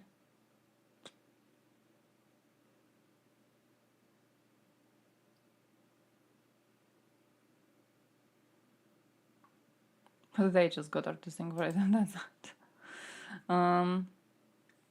Fuck, I forgot where I was. I was reading about this woman. I completely forgot what we were talking about. Every single criminal scum managed to get EU mandate in Croatia too. So yeah. Yeah, I'm pretty sure Slovenia would be rather happy getting territorial exchange to get any sort of a piece of territory that makes their country look less like a chicken. That's what I was talking about. Because look at them. This is a chicken country. Look, it looks exactly like a chicken, alright? You know how much we mock them here in Balkan lands for looking like a chicken? So if you want to do territorial exchange with Slovenia, do something that doesn't make them look like a chicken, alright? You have to offer them something that makes them look either like a more badass animal or like less like a chicken. Do something. Do some designs on a map, alright? Just like draw it out. Like Slovenia, you get a piece here, a piece here, a piece here, and you might look like a lion. And they're gonna be like, whoa, we do want to be lions. They don't really fit the lion brand. They do fit the chicken brand rather well, but don't ever say that to a Slovenian. They're gonna cry. In the European Parliament for the next 5 years. And in this My video, Slovenia looks like a bees Africa. Alright, so here's the deal. There are hundreds of national parties across all European nation states. Oh, man. Yes, it's a bit of a party jungle out there. Greens got almost 7% just because of veggie signaling. To be fair, Greens were based. Instead, we'll zoom out a bit and look at the bigger Greens picture on were a rather European based. level. I support You see, Greens. these national parties team up and form 7 major European political groups. Like the Greens were rather okay. At least here their representatives were okay, but I think overall on a group level they were also okay. CDU-CSU, Spain's PP, and Italy's Forza Italia, among many, many others. So who came in 7th? The left in the European Parliament group did, with 35 seats. Greens love migrants and migrants are bad? Please explain. It's not even that they love migrants. They usually don't. They're not that pro The migration. left group is composed of various parties from different countries. With the Ours, biggest for being example, La argue France for migrant work Insoumise quotas. with 9 seats. Greece's Syriza with 3 seats, and then Germany's Die Linke with only 2 And even, seats. we gotta talk about this, alright? I'm salty. Our Greens argue for migrant work quotas. The proper type, alright? The alright type, which is we are going to give a specific number of work permits for foreigners in Croatia, right? Proper type. You know what our ID goes for? Because they're idiots and every single person voting for them is also an idiot, an imbecile, a person unworthy of the oxygen that they're wasting. ID also goes for migrant work quotas, but our ID party, which is DP. But what they want is migrant work quotas, so we don't get less qualified migrants working in Croatia. Instead, they only want highly qualified ones. It's literally like we only allow foreigners to be coming into this country if they want to be surgeons or some shit. Like proper surgeons with experience, then you can come work into Croatia. But you want to work construction or some shit like that? No, you can't come into Croatia. We don't need migrants like that. Which is ridiculous, like the exact opposite of how it should be. Right? 'Cause, man, what? Not only would only allowing highly specialized people, foreigners, to come into the country work better on the whole bullshit about them stealing our jobs, because we do have a lot of Croatian surgeons and shit having to go to Germany to get a proper job, right? Because here their paychecks are so tiny. We're actually dealing with a big problem because the paycheck is so tiny. You only employ foreigners in these places because you will be able to pay them less. It's going to create even more chaos towards immigrants in the first place. But then also, why the fuck would they come to Croatia? They're also going to go to Germany. Everyone's going to go to Germany. Everyone's going to be going to stupid Germany, all right? We do need to be having more people working jobs like construction, working in tourism, stuff like that, which is where we have been employing migrants for the past, I think, 2 years. We have been doing a lot of employments of migrants in these places, and they're doing incredibly well. It's doing incredibly well. Our industry is doing great. Our economy is doing great. We're genuinely doing incredibly well when it comes to this. And they're not seeing it. They are not seeing it. I fucking hate them. I hate them. I despise them. Fuck the far right. More people working in terrorism. I mean, look, Look, I know you're German and I know you're having problems with that, but no, we're not willing to take in your Russian migrants. I'm sorry. You invited them into the country. You get to keep them. You get to keep them and you get to solve the murder cases and disappearances of Ukrainians in Germany. We ain't helping. We ain't helping, all right? That's on your people. Euro, GG. Euro's GG. It's all right. It's doing well. A problem with the introduction of euro in Croatia is that it happened as the global inflation was starting. So a lot of people blamed the inflation on euro being introduced. So it caused a lot of people to have very negative views on it. But realistically, we're doing all right. What was I on this? Britain has specialist visas, Germany too. Yeah. Specialist visas in Britain worked as well as you would imagine, considering the fact that they had fruits rotting in their fields and no one to go pick them up right after Brexit. Did we forget that? Did we forget they had no truckers? They were bitching about the suffering the industry was going through as they had no truckers. No one wants to drive trucks in Great Britain. They kicked out all the foreign workers, so no one wanted to be doing these jobs. That's what you have in every single country like that. Germany is a different thing to some extent, but also it isn't, because Germany allows a lot of foreign workers coming in to jobs that are low-skilled. Basically, every single Croat I know that works in Germany works a low-skilled job. The only exception to this being my own brother. All other Croats, like half my village, works in Germany. They don't work fancy jobs, they work construction. They wash the roads and shit like that. That's not fancy jobs. No, Germany definitely allows what we would call low-skilled workers, and what is something that the far-right imbeciles want to be banning. I don't know, Estonia didn't invite any Russians. That's true. I'm specifically salty about the Germans. Because there's been a lot of evidence recently coming out about Merkel. I don't know if you've been following the situation, but German newspapers have been posting a lot about her. Specifically, for example, she knew that Nord Stream 1 delivery was halted, so Putin could create more pressure on Europeans to sign the Nord Stream 2 deal, and she knew this was ongoing, and she chose to hide it from the press. She was asked about it, and she chose to lie about it because she wanted the Nord Stream 2 deal to go through. Merkel has been a piece of crap throughout most of her years in power. I'm very happy the Germans are talking about this right now, but I hope that talking about this also comes with some stronger stances against Russia. So how did they also, I have to go soon. Well, they actually experienced a small shift. I have to go soon. 2 seats. And if you want more detail about what they stand for, please see the video linked above. So who came in 6th? The Greens did, with 53 seats, championing environmental and progressive Greens causes. lost a lot. The Greens group is made up of various parties from across Europe. For example, Germany's Bündnis 90 and Die Grünen with 13 seats, France's Ecologists with 5 seats, and the Dutch GroenLinks with 4 seats. So how did they perform compared to last time? Unfortunately for them, they took a massive hit. 18 seats. 18 seats in So it was 20-some. But despite this setback, they remain committed to pushing for environmental No, Renew lost sustainability and 20-some, social right? justice. Renew If you want lost to learn more 20-some. about them, see the link above. So who came in 5th place? Well, the Identity and Democracy ID group did, with 58 seats, known for their nationalist and Eurosceptic stance. The IND group is composed of various parties from across Europe. The biggest by far is France's National Rally. Yeah, with a incredibly whopping bad result for the 30 Greens. seats, followed by the Dutch PVV with 7 seats and Italy's Lega with 7 seats. So how did they perform compared to last time? Well, they saw a noticeable change, gaining 9 seats. This gain would have been even more if Germany's AfD How ironic had that not been kicked out of the Eurosceptics IND group only a couple of have weeks ago. voted This in positions bigger them numbers at a on the significant elections for force in European EU Union politics. Parliament. And if you want more How details fucking about what they ironic. stand for, again, check out the link above. Now, before we go to the top We're just gonna 4, go have you ever wondered about your own flag change? until The they prepared, reach the stunned, top still places, and then I'm gonna be active running, alright? Because I have to known leave for my conservatives work. and reformists, also called ECR, with 72 seats, known for their conservative and soft Eurosceptic policies.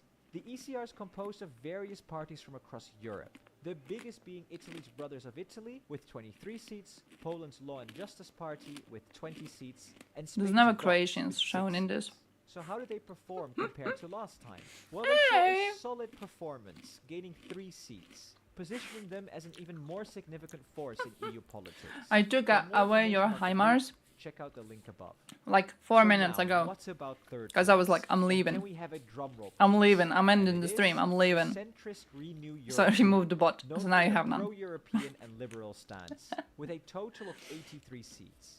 The Renew Europe group is composed of various parties from across Europe, and the biggest are Is that France's Croatia? Renaissance Party and their allies with 13 seats, No. Czechia's ANO Party with 7 seats, and Progressive Slovakia with 6 seats. But how did they perform compared to last time? Bro, why did they never Well, post they this? experienced a significant Monday is downward hangover day shift, anyways. losing a Now Sunday is staggering hangover day. 19 Alright. seats. We do Nonetheless, they are drinking still a major properly player in EU Balkans. You politics. drink on For more Saturday, information, so on check the link Sunday you above. heal, So who and then is on the Monday you go to runner-up? work. And we need another We don't do drum we roll, don't do that please. little It's that the little center-left Westerner shit S&D where you group can with a drink on total of Sundays too, and then on 135 Mondays you're seats. hangover. The S&D group Nah, consists nah, of my the dude. following parties We are a all product over of a Europe, and the SDP biggest are Spain's Croatian. Workers' Party with 20 We are a seats, product of Italy's a former Democratic communist Party with society. 19 seats, If and you didn't go France's to work on Socialist Monday, Party you would be with left 13 homeless, and also you would not When be we able to compare steal their anything from the firm on performance to Mondays. last time, they So what's the actually point of, lost a few seats. you know, Fourth, working then? but they You know how won't much be you too lose? upset, as they are still the second most dominant force. And if you want more information, as usual, see the link above.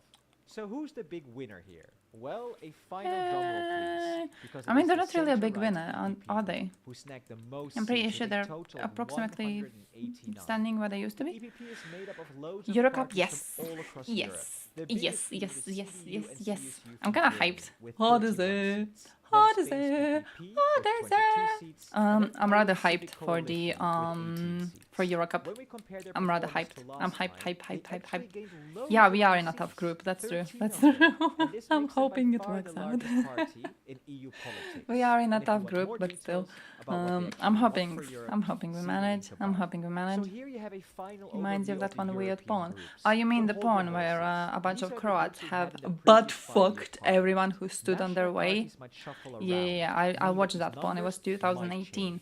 We And got guess second what? place New groups in can the form World Cup. too. There have been rumors of an ECR ID super group Butt that fucked could literally catapult them to everyone. second See, place. that's a problem. Or maybe Maloney's party will ditch the ECR and join forces with von der Leyen in the EPP group.